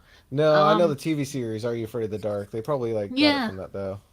Well, the way you write sounds like because it's a bunch of little short stories compiled together in 3 separate books. They're all horror-based stories, but for kids. The way you write kind of goes right there, just the adult version of them. You should check it out. You might actually enjoy them. Yeah, they did a movie on that not too long ago, and that was really, I thought it was a good movie. What's it called? Scary Stories. Scary Stories to Tell in the Dark. Scary Stories to Tell in the Dark. I like the ring to it. All right, I gotta check it out. Thank you. But yeah, it sounds the way you write. It feels like the adult version of these. These are designed for kids, but the way it makes you go, wait, what? That's the thing. I don't even know if that's my writing style yet. Like I'm not even amateur. I'm rookie. Like I'm just starting. This is why I'm like, well, hanging out with other authors like the Hedge up here, who has a book. So buy his book. And buy books. Sorry, buy his books. Books. Buy his books. Oh, jeez, plural. As to learn how to like improve my new craft because I'm almost done consuming. I think media. I don't recommend books to people because I know I have an oddball taste, but I actually think for like it's scarier and more serious than Goosebumps, but for your style just reminds me a lot of that, but more adult versions. Tim Allen says original Evil Dead and the first sequel are just downright filthy goodness. Mm-hmm. And Andrew Campbell says, I do enjoy a good twist ending that makes you have to reread from a different perspective. You will definitely find that with Trippy's writing, no doubt. It's like the first time you see The Sixth Sense. Yeah, there's hints. I'm giving you hints. To give you an idea how good he is at this kind of writing, and just believe it or not, your writing in general, Trippy, not just your poetry, but the way you write just in your short stories. Even though I'm not a fan of that kind of ending, but just because you're so good at it, the way you write, if you wanted to write something in my universe, I'd let you. Oh, thanks, man. No, I think no, hit me up for if you want to do dialogue and bounce dialogue off me with some of your characters, because I think that IronAge should be well, it is about collaboration. Everyone is collaborating right now. I think what's his name? Neutron Boar is already doing a lot of commission art for someone and then for people, and he got MD Bonjour to do. He's got a cover for his next book coming out, and they're all collaborating right here. So it's like no reason why we shouldn't collaborate and write together, bounce dialogue. Well, yeah, I got my fast travel system from you. You know, there's also that already. I just need to get a new mic. I'm really need to pitch in my hat as the voice actor for narrator, stuff like that, because obviously I have fun doing it and I got a little knack for it. If you haven't noticed, I like to do my voices in my role play, my tabletop role plays. Little characters' voices going on. Tim Allen asks, how many of you have read Tad Williams' Sorrow, Memory, and Thorn book series? Doesn't sound familiar. Yeah, I'm not familiar with that either. This is the first time hearing of it. Also, keep in mind, I'm a bad reader. I went years without reading a book. Then I wrote one, and now I'm reading a whole bunch again out of nowhere. So I will very quickly reach the point where I've read more Iron Age books than traditionally published books, and the vast majority of the traditionally published books I've read were mostly R.A. Salvador, some Michael Crichton, and a few other odds and ends. Mm-hmm. Well, that's the and thing. yeah, I read Harry Potter.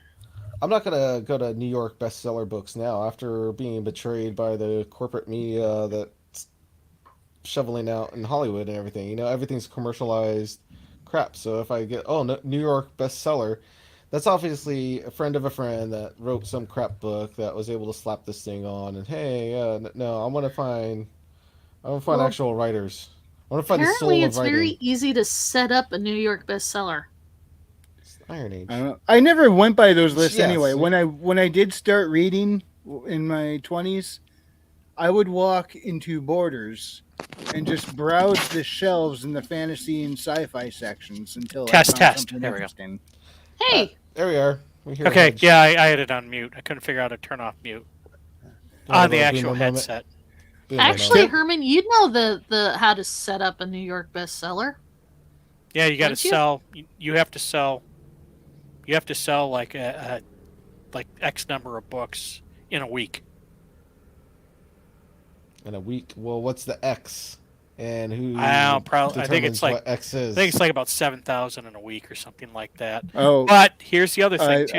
I'm a little shy of that right now. It's a curated list, so if they don't like you, even if you've sold 1 million copies, you're not getting on there. Well, that's the thing with social media. Like, if you're friends of friends and you're really popular and you're in the it crowd, and you're on Facebook, you can. You better have a lot of friends. Well, yeah, and I'm screwed. And they take their sources from, I think it's BookScan. So being friends with the friends that know the friends to get into that group of friends. Well, and have like I said, a good product. You better have a lot of friends. Nope, I do it all by myself. And there's been some controversies where they've caught people like buying 10,000 copies of their own book just so that they could get on the, just so that they could get on the rankings. Yeah. And that's not unusual. And then so the New York Times, it's New York Times. There's a USA Today list, and then there's the Amazon lists. And by and large, if you're going to try and become a quote bestseller, your fastest way of doing that is finding a niche genre in Amazon, and then somehow sell enough books so that you hit the bestseller rank for at least a week, and then you can say you were a best-selling author. Sounds like gambling. A little. And as far as I'm concerned, your best bet is I've always been an advocate of old school, ground game, pound the pavement, get the fans and build your tribe the old way, and they'll stick with you longer than people buy your stuff because it's a bestseller. Agreed. That's pretty much how it works. Lord Otter, do Cartman. Speaking of authors, what's up, Otter? Otter. And nothing much. What about you guys? How's your campaign going? Last night was our last session until the new year, but if we're going by what happened this last session, I mean, it went off with a bang. Very big. Mashi, you'd be proud. You'd be very proud. The pyromaniac tiefling would be giddy. Yep. Oh, giddier than this tiefling could comprehend. You thought a pile of TNT was cool. A nuclear missile? That's a lot cooler. Oh, dude, Ember would be all over that.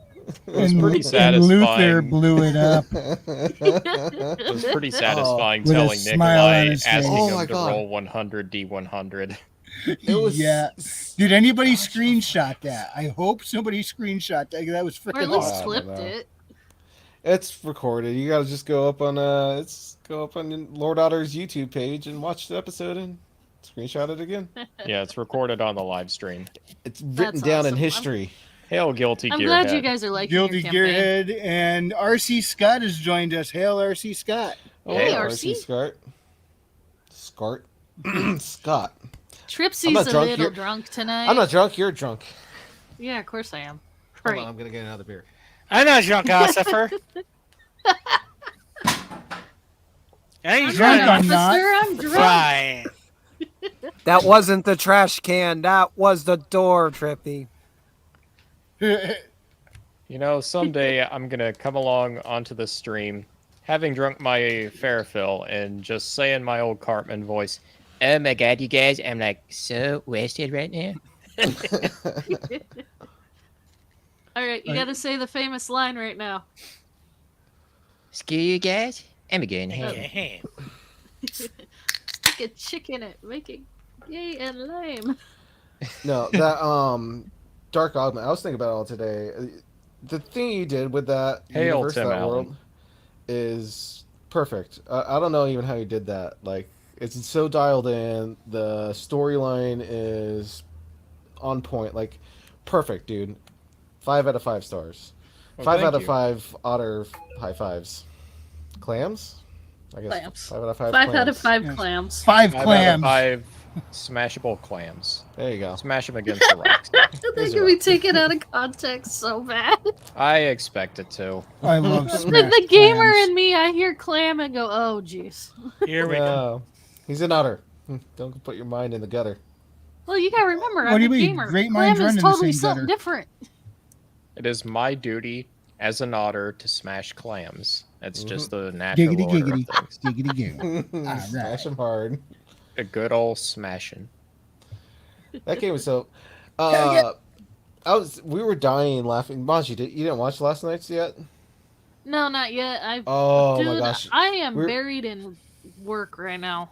In get fairness, the it's time? also a pretty long session that we had. It was. Yeah, what were but we it- on there? 4.5 hours? Yeah, something Yeah. along those And then lines. we yapped a little more afterwards. I'll have to go back and clip it, but basically, Kahuna's character, Roompa, was giving a back massage to this fused zombie sentient, like, thing that was asking to die. I was just repeating, it was like, kill me, please.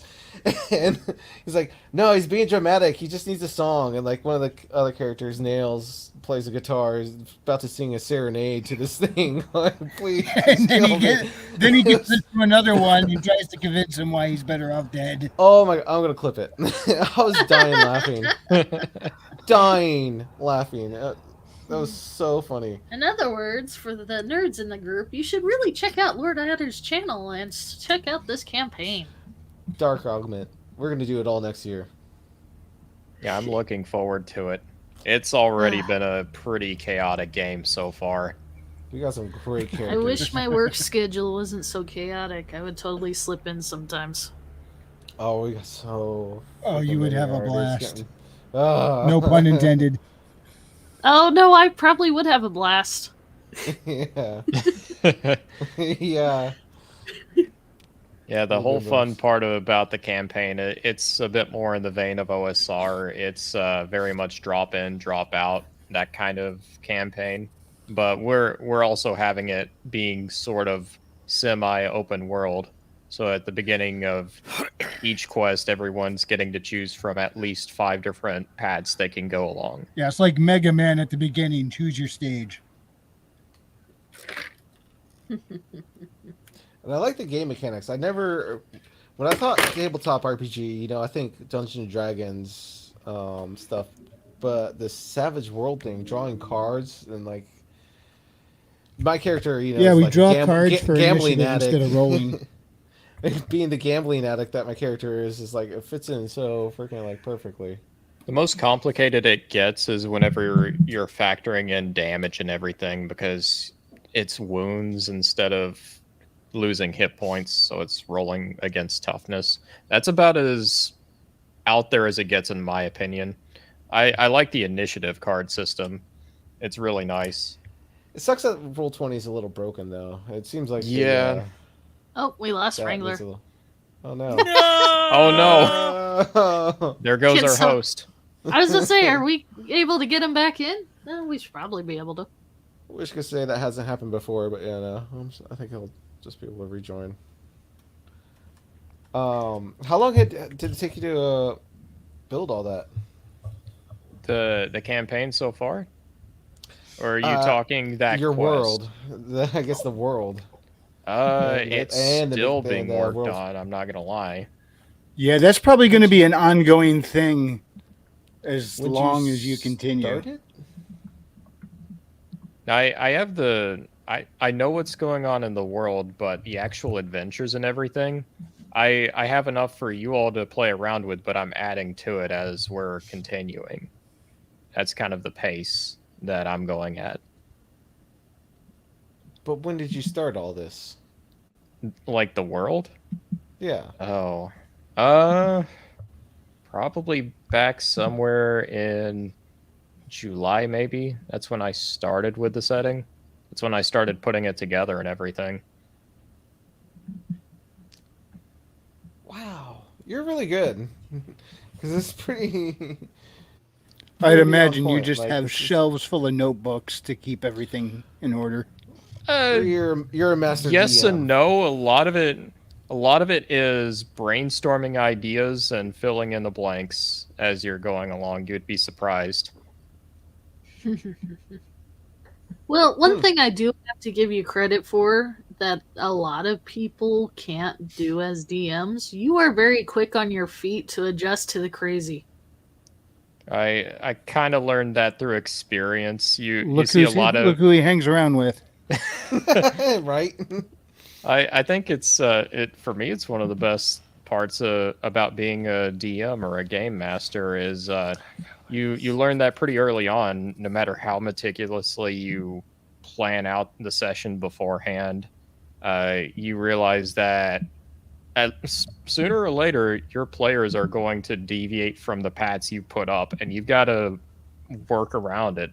And the more you kind of get your mind into expecting the unexpected, it surprisingly it does a lot, or I think it's helped me a lot over the years, and that's kind of why I recommend a lot of people try out DMing at least once in their life, because it's a really valuable skill to have.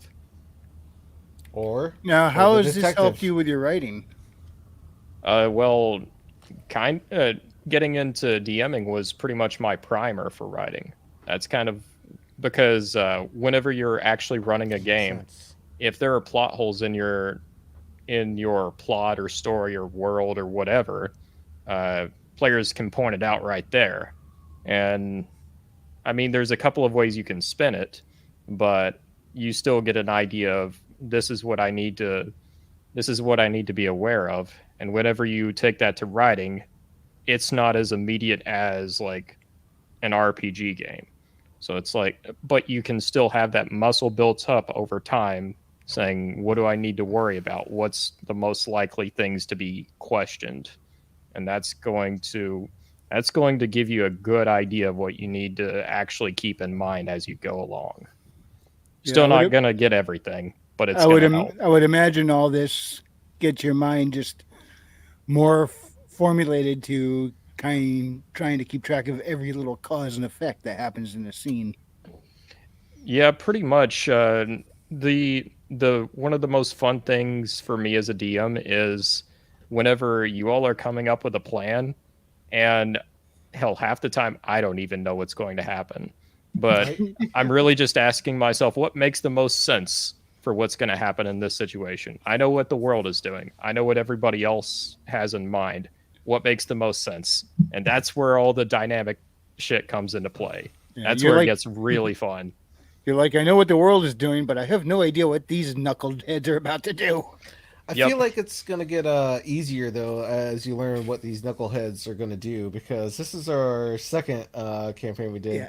You're kind of learning the characters. You know what Luther's going to do now. The first game, you had no idea what Luther was going to do. And I was worried because you know how he acts now, and you wrote this one we were playing. I was like, he probably set it up so we're going to do exactly what he expects us to do, and we're going to walk into a situation where what we do just don't work.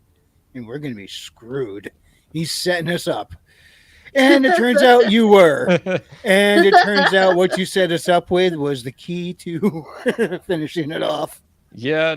So no matter, like I said, no matter how much you think your way around it, your players are always going to find something you never even thought of, even if it's obvious. So Whenever I put that nuke there, I saw it as a deterrent against Luther, saying, "Hey, watch where you throw your grenades. You could blow everyone up." What I did not anticipate is you all just throwing timed bombs there, leaving, and then just detonating it miles away. Why not? Come on. We're dumb. We ain't that dumb. You put it there to No, deter it's us from really blowing things smart. up, and we went, "Oh, good, we can blow it up bigger." No, it's really smart. In fact, I didn't even think of that. I went, yeah, that makes complete sense. It's actually really smart. Well, that one campaign that we did, my tiefling made a bunch of dynamite sticks, and we beat the final boss without it ever fighting because Trivial. Yeah, Billy no, Bob kept throwing the dynamite at it. This is what I'm waiting for. I want a hard game, and all of a sudden we're like going to these trivial games where we're just blowing things up in the end. Like, no, final boss, fuck that. It was worth it though, because it was just so much. It was just so much. I had so much laughing. My character Richard didn't even fire one shot. He got a shotgun and like round. He didn't fire one bullet. He just went through the whole thing. Fine. I'm steadily turning up that dial too, seeing how you all fare against everyone. It did not level the bunker. No shots fired. It did not help they were getting terrible. I fired one. It didn't help they were drawing terribly in the whole initiative. You all were going first, and you all were getting really good rolls on top of that. Really good rolls. But we got our string of crap rolls too. We definitely got that. They were hilarious.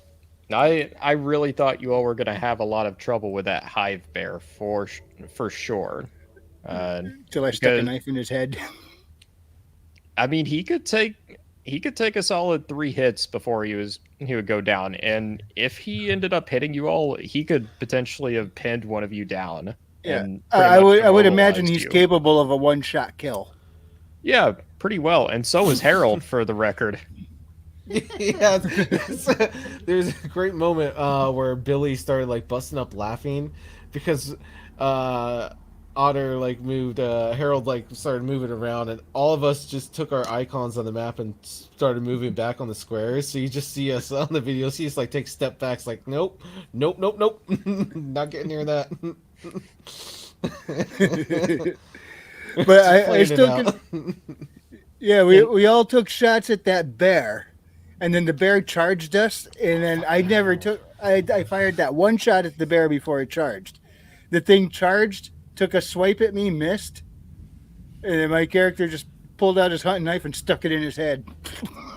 Yeah, lucky. Or this is gambling.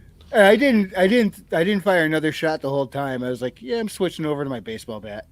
I know Luther hacking the keypad that's unhackable that needed like a combination code. Like what? Come on. Yeah, I know there were a couple of outs with the final boss fight there, and it was the out you all ended up taking was completely unexpected. I thought you all were going to persuade him to this horrific biohorror monstrosity to either stop what he was doing or take his own life. What I didn't expect was blowing up the nuke. I'm surprised you didn't expect that with Luther. Well, I should have, but Kahuna's character that did that impossible dodge right from the psionic blast. Yeah, he came really close to getting hit, actually. I don't think it would have done too much damage to him, but it came really close to hitting him. Oh, is that the? Yeah, I just went back and checked the gifts to see who did what. Yeah, the story's recorded. It was still really funny seeing Mia's death there because it came right out of the blue. Did it though? Did it? Well, I mean, yes and we no. knew that was going to happen. I knew that. Well, Richard, I think Richard knew, and I both knew that was eventually a Mexican standoff was going to happen at some point in this campaign. And there it was. And sure enough, Foxy out of nowhere, Philly, shoots her in the head, ends it. I should probably stop here. I'm sure for the rest of you all, you have no idea what I'm talking about. Yeah. And besides, it's getting kind of late, and there's at least 2 more tabs I have sitting here waiting to be open that I want to get to. I think who sent them to me? Maji sent them both to me, actually. Oh yeah, that's right. Well, The one of readout them tab goes was, along the process of games, and the other one I think Readout would actually enjoy. would that be this one? Yeah, This yeah. is the Let's give the trailer a watch, and I'll explain it. Alrighty. Hang on, I'm switching back and forth. I really need a dual screen set up. I think I know what this is.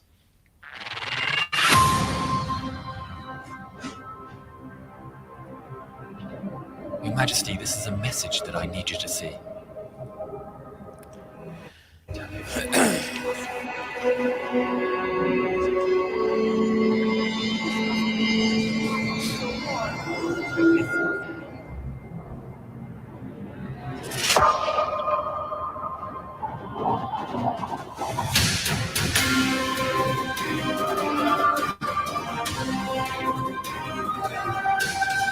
What? Wait, what? Wait, what did I just say? What? Wait. Really?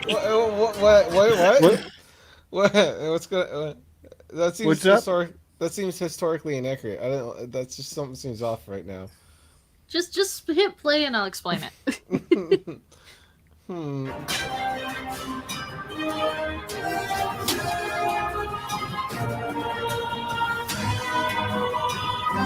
History.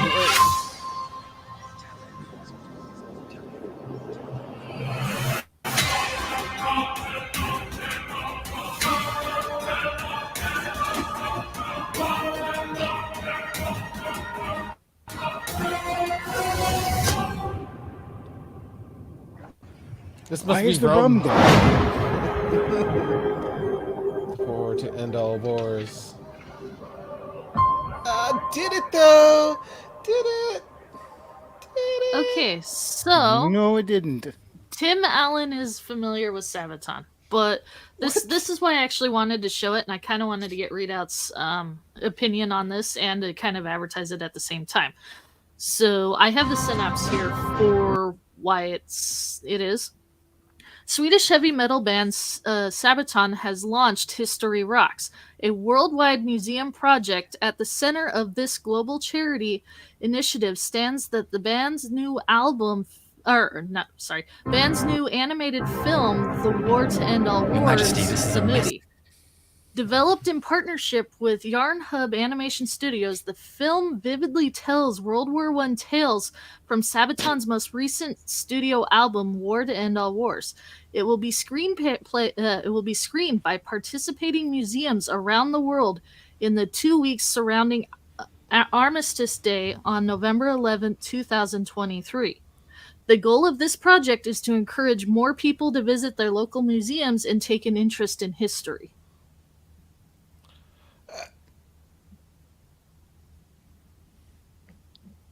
No thoughts? Drippy, have you listened to any of Sabaton before? No. I have thoughts, but Readout thoughts. Readout, are you there? Did you mind check out? I think it's an interesting concept to do a movie that's designed just to be shown in multiple museums, but I am not a fan of the animation. I would much rather just watch a Sabaton music video, because to be fair, Sabaton music videos are effing amazing. I am a big Sabaton fan, and I am very suspicious on what these stories are going to be. Well, I will admit my ignorance. I have never heard of Sabaton before. The entire movie is based off of the album. The War to End All Wars. So all the songs in that album is going to be in the movie. Yeah. Sabaton is a Euro metal. I can't even describe or I don't even remember what the name would be considered. But they're European and they're metal. Sort of like that sort of Euro style metal. Viking metal. Yeah. What outfits are those? What army is that? Well, that's French. Are they for? That's French. Now I see what you're saying, Rita, about the animation. This looks like it looks like cheap. This looks almost cheap video game animation, like to be honest. But I'm looking at the But- texture of the skin on this. I'm like, are they supposed to look like wax figures? Because Well, this is a let's museum That's a thing? good question. let's be honest. The amount of money it would cost to do this with non-game CGI would cost Yeah. in the millions, and they're Yeah, not I going mean- to do that. I mean, if a YouTuber put this up, we would all go, "Wow, this is impressive." But for a big production, we're sitting there going, Well, kind of. that's the thing, though. It's not a It's big not a production. big It's production. actually a charity, if anything. Ah, okay. It was done for very little money, and the whole goal is to get people to go to the museums. But it does look like they had the ability to do a little better, but it just, their animation is. It might be on purpose. Like I said, it kind of reminds me of it looks like animated wax museum figures. Well, it feels like some parts of the animation have potential. Other parts are strangely reminiscent of Food Fight, which probably isn't the best comparison. Where they're running. Yeah. It's one of them you have to lean into the style. You have to find a way to work around it. And as a certain wrestling promoter once stated, accentuate the positives and hide the negatives. But like this part coming up right here, that the arm looks is kind of sus. The way his arm moves there, it Sus. just yanks me out of it. Well, it's And also I'm not the, trying to be the harsh. prow This of the seems like ship a really there. good thing, but the crowd what? It's also the prow of the ship going straight towards the camera. It looks very fake, just especially with how it's moving. It's also the shadowing. Well, it looks like cutting edge CGI from is the rum gone? 2007. It's always gone. Why is the rum always gone? Yeah, that's the other thing. The trailer, like, what? This must be rum. Like, so There you saw that always is trailer rum. earlier for Echo that was obviously done by a very professional individual that knows how to like use the right cuts, edits, dialogue, music, and everything like that. This is from someone that's trying. I It feels hate like to they're be so trying. critical, but that rum bottle But- looks like it would be a Fallout 3 prop.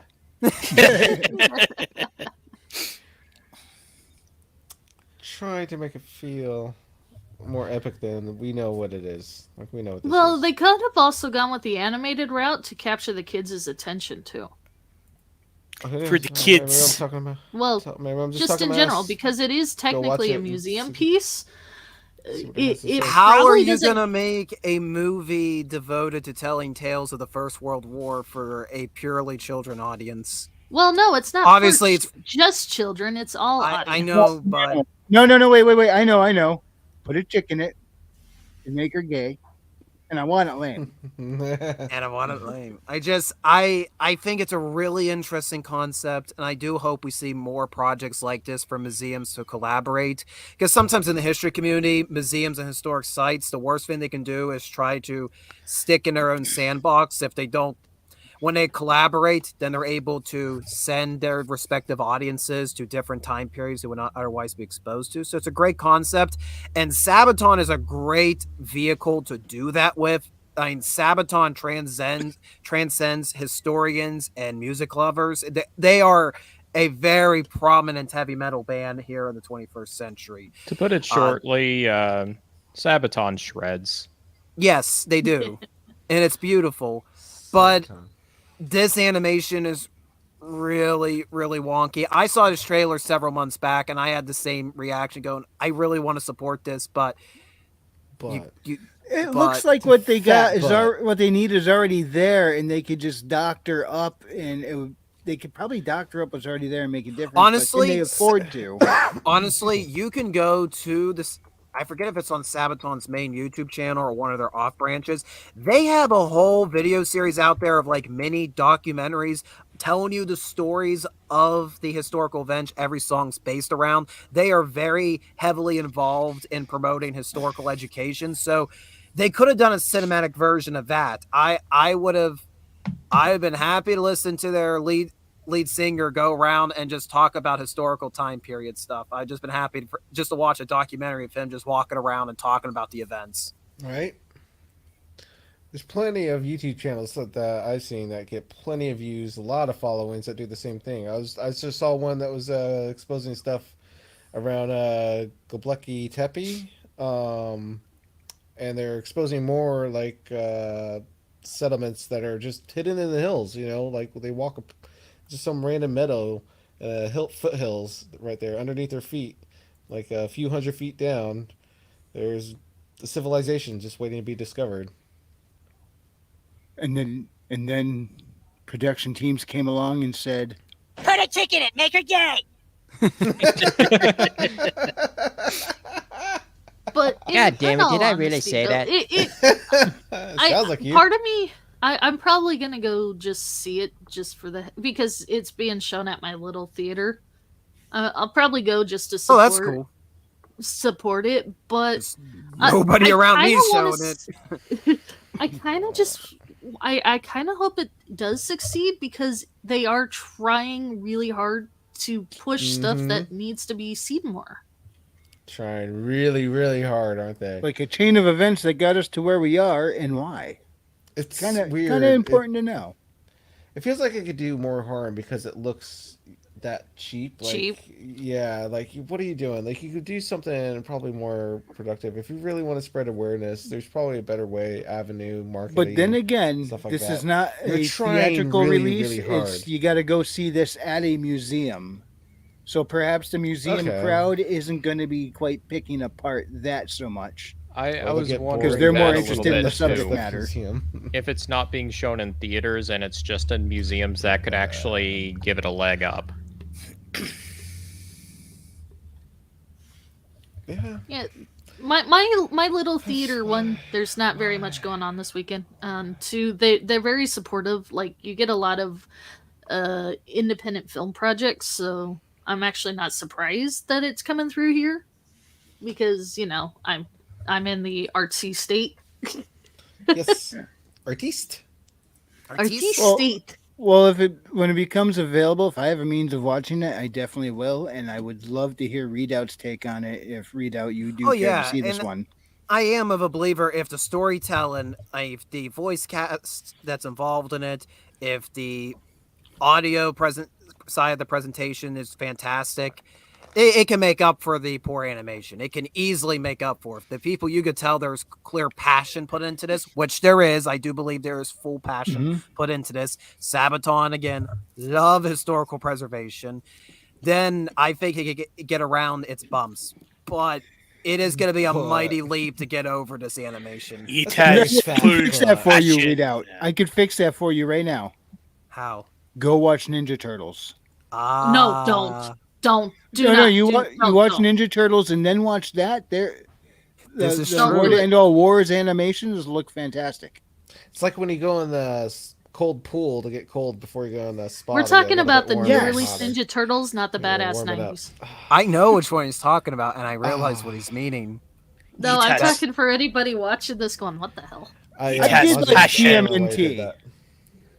And I still do think that's actually still a sequel to the first 3 live action Ninja Turtle movies from the 90s and early 2000s.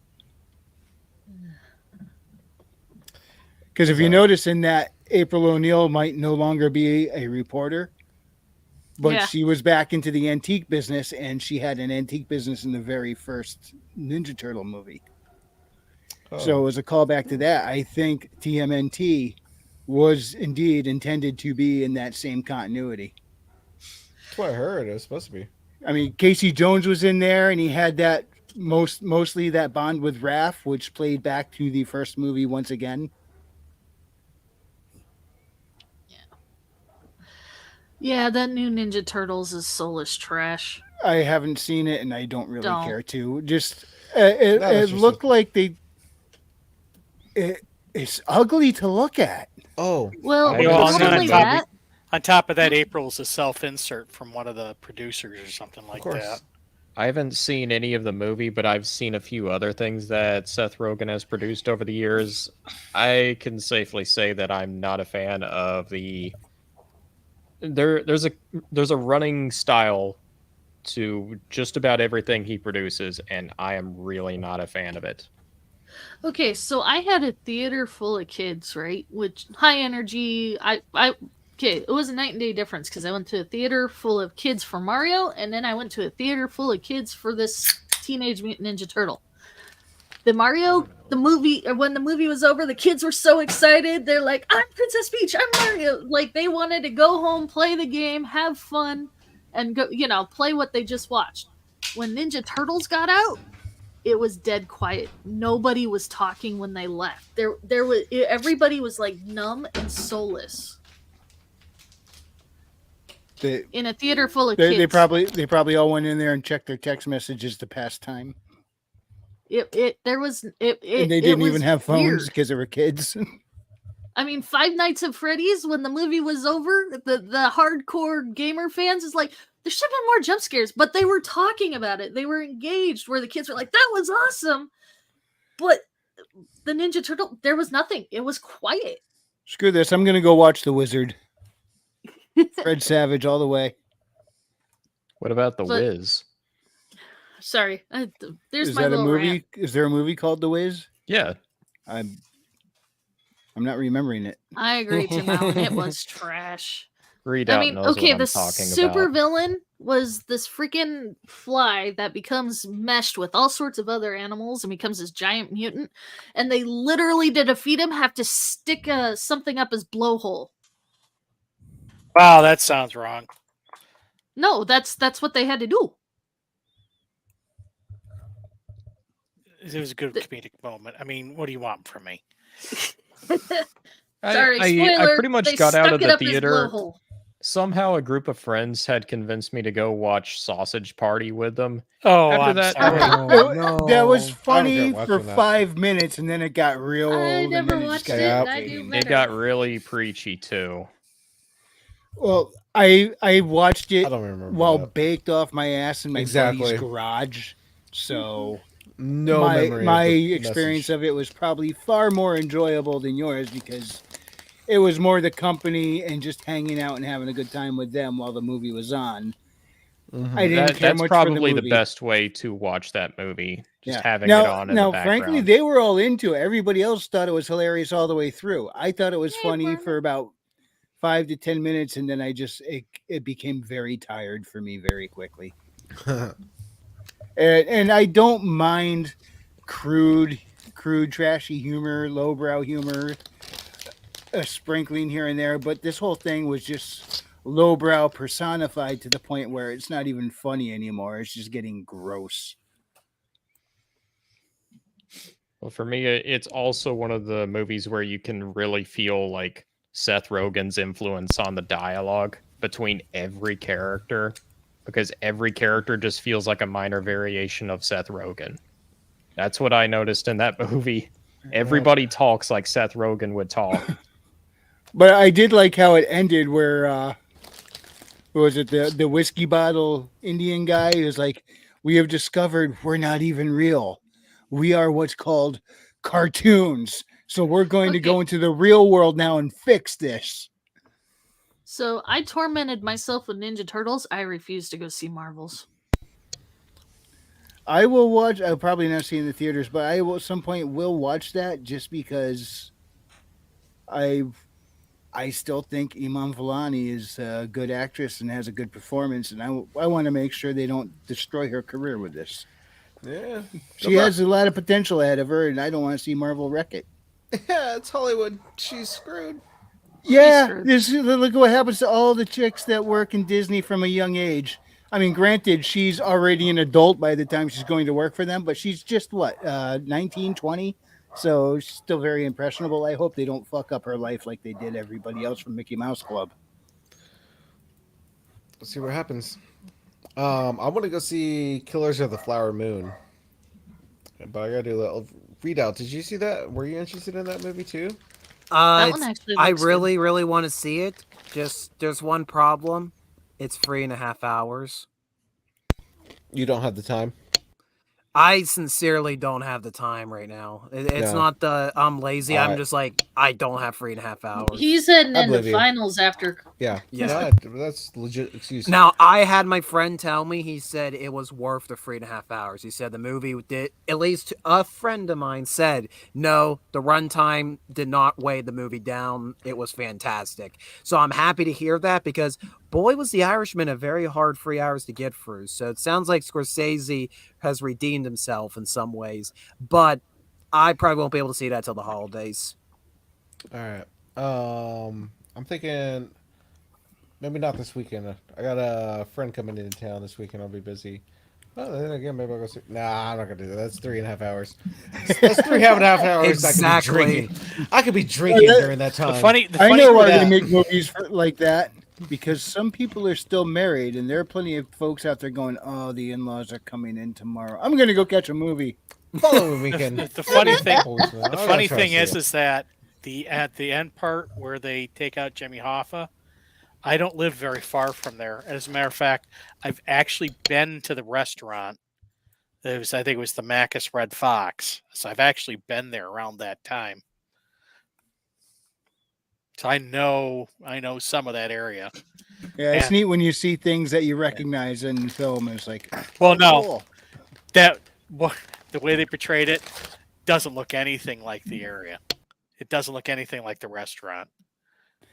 Yeah, I mean, just like when Julia Roberts was in that movie Mystic Pizza, and then when I walked into Mystic Pizza, none of the women working there looked anything like Julia Roberts. Yeah, and yes, I bet that actually was in Mystic, Connecticut. And, Well, Al Pacino didn't look anything like Jimmy Hoffa either. And I mean, delivery driving in that town sucks because the traffic and stoplights and crosswalks are so clustered. Anyway, we're getting near that wrap-up time, but there was one other thing that Maji had linked that would be fun to look at. You guys ready? Oh, well. Anyways. Actually, this one's just for the hell of it. The satire game, if you scroll down, actually now has the figurines made, so you can actually get a picture of them or see the picture. Because you might as well play the commercial. Play the commercial. Play the commercial. Play the commercial. Play it. Play it.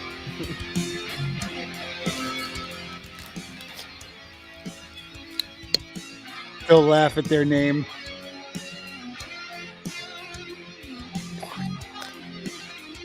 I could say this because this is just friggin' so close to home, man. But mostly peaceful. Slacktivist. Kim. Jeff. The stoner. I want to see them throw a character in there that looks like me but acts like Stormcrow. Jack. Oh, that's pretty close.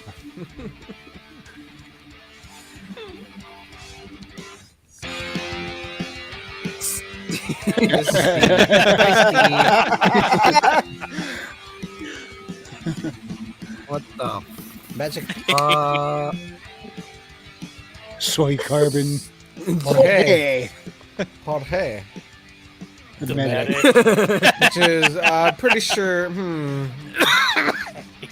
I think the medic's names rhymes with bitten mouse.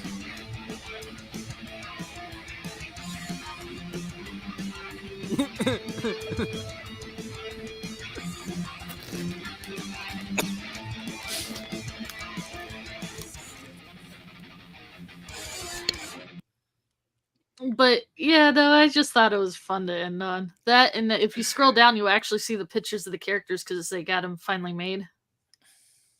Oh my god! Hang on, let me plug in my computer before it shuts off.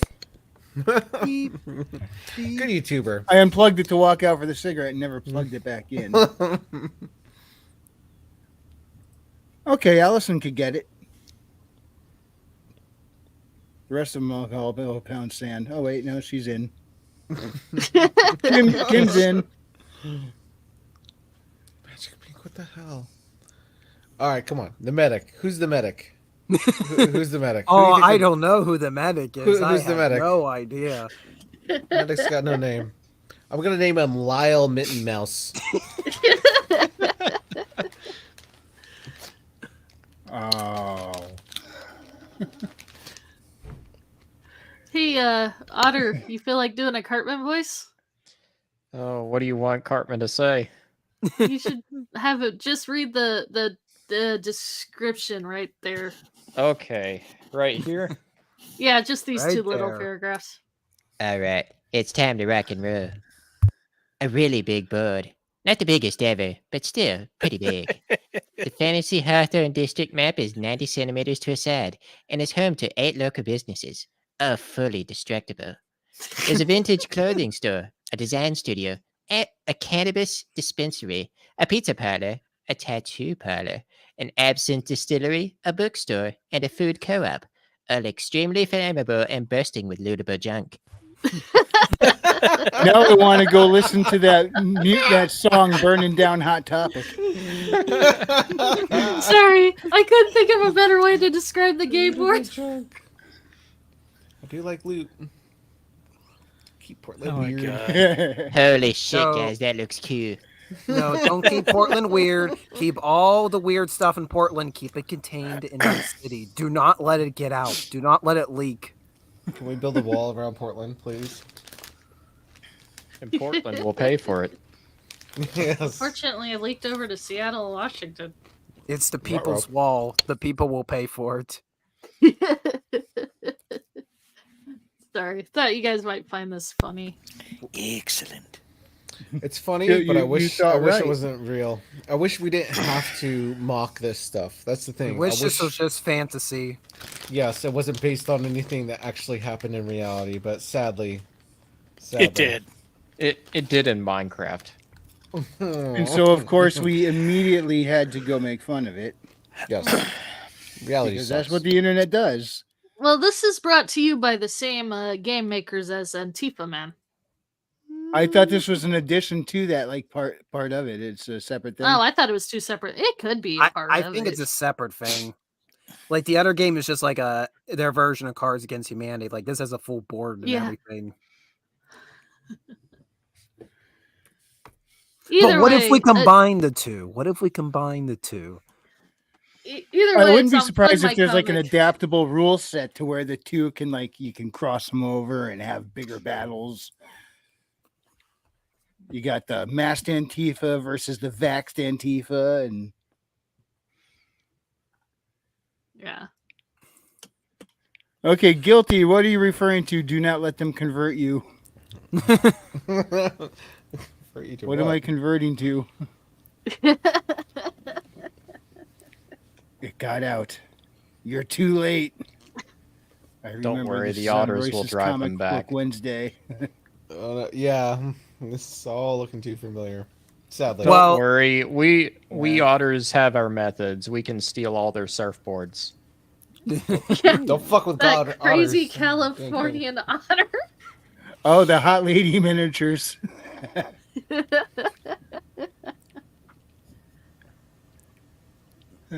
Well, Tipsy, what do you have for us to talk about tonight? What do we need to know about you before you head off into the deep alcoholic slumber? Well, I do have this one little Substack called Trippy. What is it called? Because I don't even remember. Well, then maybe- TrippySoul.substack.com. Well, then perhaps this will I'm help not jog drunk. your memory. You're drunk. I'm not drunk. You're drunk. It's TrippySoul.substack.com. Some trippy poetry. Some I'm not trippy drunk. poetry. I'm tipsy soul. Thank you very much. Sadly, it's not tipsy poetry. Maybe I should write some more tipsy poetry, not trippy poetry, and it'll prove. How about yes to both? You should have like a tipsy musing or something like that. Can you read your handwriting when Tipsy's out? What's that again? Can you read your handwriting when Tipsy's out? Like when he goes to bed and wakes up and you wake up normal in the morning, can you still read your handwriting? Well, I don't write when I'm drunk because I'm smarter than that. Come on. I can read mine because I'm drunk, not dumb. I can read mine because I wrote on the keyboard. Yes, keyboards. I might Very have to useful. fix the spelling, but at least it's legible. I gotta just make sure it makes sense because I could go back and read it and go, what the fuck does this even mean? Poetry, you know. It could mean nothing. It could mean everything. Who's next? That's what I got. Who's next? I believe it's I Readout. believe the Readout friend. is next. No, I'm not shilling. Otter, what type of book do you have? Well, now that you ask, I just released my book. It is a swords and sorcery novel called The Curse of the Star Raids. the first entry in Steel and Stormbright. So if you're interested in weird fantasy, high adventure, and some rather heart-wrenching moments, go ahead and check it out on Barnes & Noble or Amazon. Mine comes in on the 15th. Oh, nice. I gotta read it. All right. Sweet. Look at I it. also have my blog page where I'm just getting back into reviews. I've got one scheduled for this week. I just finished reviewing 365 Infantry. Now I'm getting to Tales to Make You Vomit, which is going to be an interesting one to review. All right, readout. All right, so do you want to learn why John Brown got his butt whooped at Harper's Ferry? I know that's not the historical terminology, but I am going to say it anyways. Well, you should tune in to the most recent edition of Retracing History titled A Perfect Steel Trap at Harper's Ferry. Doesn't that have something to do with a bridge? Bridges, mountains, rivers. There's a lot there. I haven't done my video on Sterling Bridge. That day will come, though. So you can go to Readout Productions and you can learn about our shared past. We live, explore history, one video at a time. All right. Maji. I'm just me. Yeah, you are. Check out IronAge.media. He's always got some new prompts. The Halloween ones were scary as hell, but he's got some new ones out. He's got a new he's also got AnvilMagazine.com. All right. Yep, he's got Anvil. He's actually about ready to release number 3 soon. Yeah, nice. No, he's doing, Richard's doing awesome. Yeah. Also, IronAge Media, Richard, Royce, and Daniel P. Riley all have a stream on Fridays called IronAge Nights. Radioactive Future is going to be the star this week, so check it out. Who is? Radioactive. Or, whoops, sorry, wrong one. Your buddy. Radio Retro Future? Yeah, him. Yeah. Radioactive. Bonsar Local from Bonsar. Radio Retro Future. Radio Wetwell Future. I know. And I was about to pull out his books I to kept show. calling but him Radioactive. They're on the other side That's of the room. song. Oh, look. Radioactive, radioactive. He's like Iron Yes. Age steampunk guy. Yeah, and Yes, he is. Steampunk. and I think Wednesday next week we are going to be trying to do a special promo stream for his current project. We should have him on here around. I gotta double check. I think it's at noon Eastern. So like, he's gonna be on here with me and whoever from the Wing It cast can be available to make it, and we're gonna talk about his latest project, which is a comic book. Readout. Tim Allen just suggested a history video for you. Ah, Or yes. made a The request. chain. He made a request. The Gotta honor the chain. guest, man. Happened during the Revolution. All right. And A.S. Burnett asked, will there be a special armistice episode? Unfortunately, I'll be at work. I would totally do one. All right, Herman. Okay, 2 things. First, I will be on the Blasters and Blades podcast tomorrow. You can find them on YouTube. I believe I go on at 9. I don't know whether it's live or pre-recorded, but I'll have a link to it later, and I'll probably drop it in the Gilded, and of course, shill it out on Twitter and Minds and all that if I don't completely screw it up. And secondly, like I said, I'm in the middle of finishing up the first part to the follow-up to The Revenant and the Tomb. Will be a 2-book series.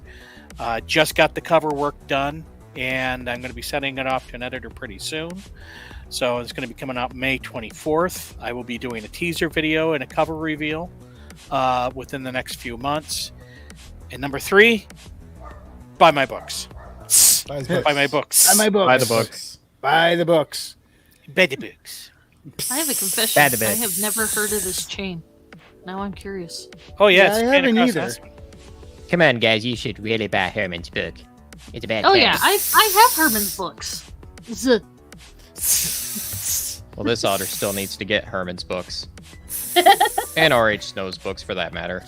Yeah.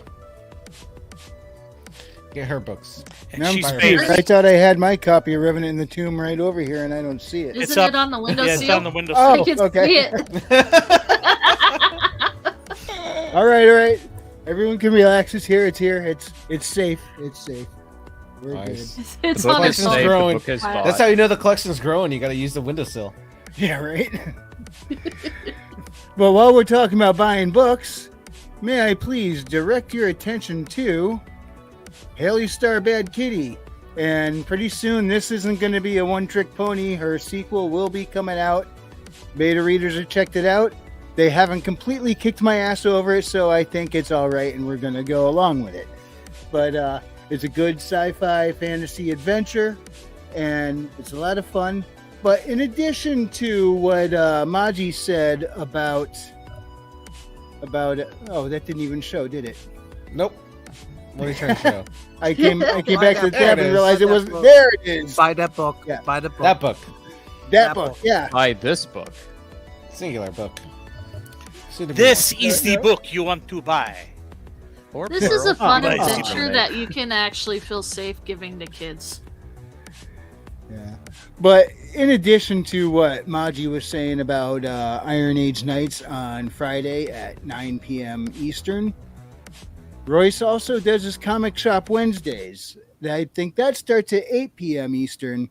And he goes through a whole bunch of new and upcoming projects, or some that are already existing, with a few of his supporters. And they pick through this grab bag of potential new favorites to go over and show to you. And it's a good time. You see some really cool stuff up there and a few unexpected laughs. Check that out over on A Drink with Crazy. If you Trippy enjoyed has this to presentation, hide his wallet that day. yeah, right. Yeah, I noticed so much of that my on money. that stream very so often much anymore. money. Oh, the pile of books I'm looking at because of this show. Oh my gosh. There's a reason I haven't been on there lately. All right. Oh, so much money. Yeah, and not to mention, I really do.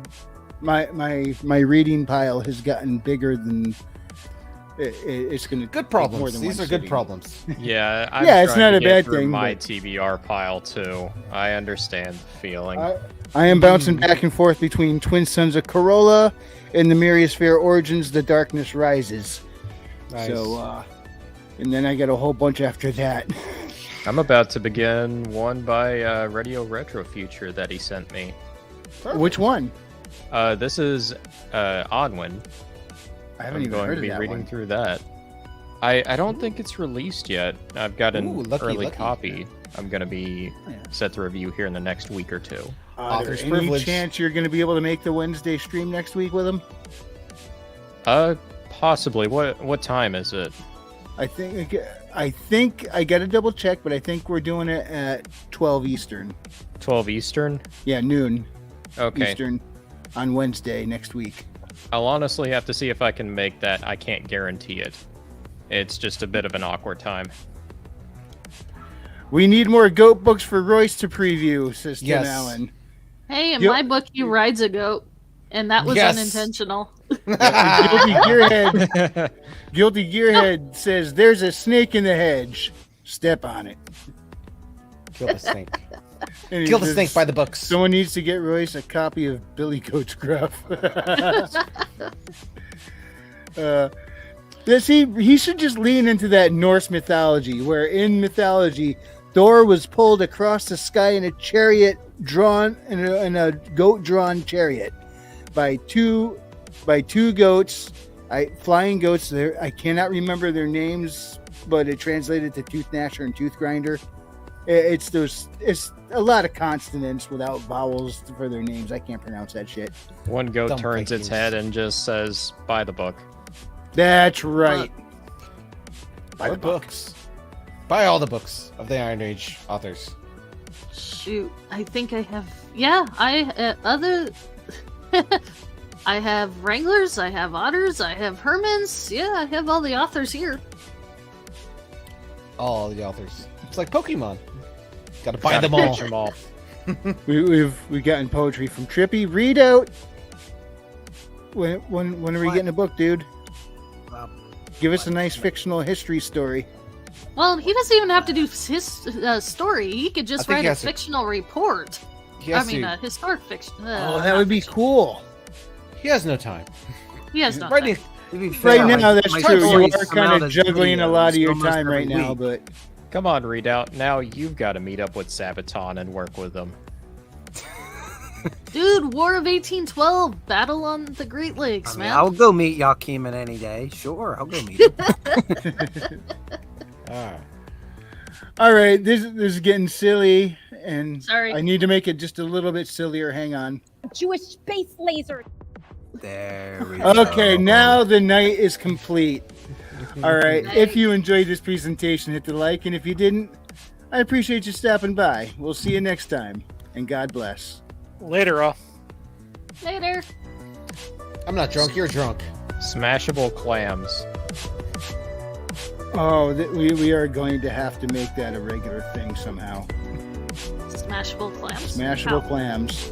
I'll go ahead and add it to the list along with athletic tits. 5 out of 5 clams. All right, Otter, give this a 5 clam rating. What is your clam rating? Well, it's a solid 6 out of 5 smashable clams. It's a lot of clams, man. Hey, thank you everybody in the chat that showed up and contributed tonight. We got Guilty Gearhead, Tim Allen, A.S. Bernard,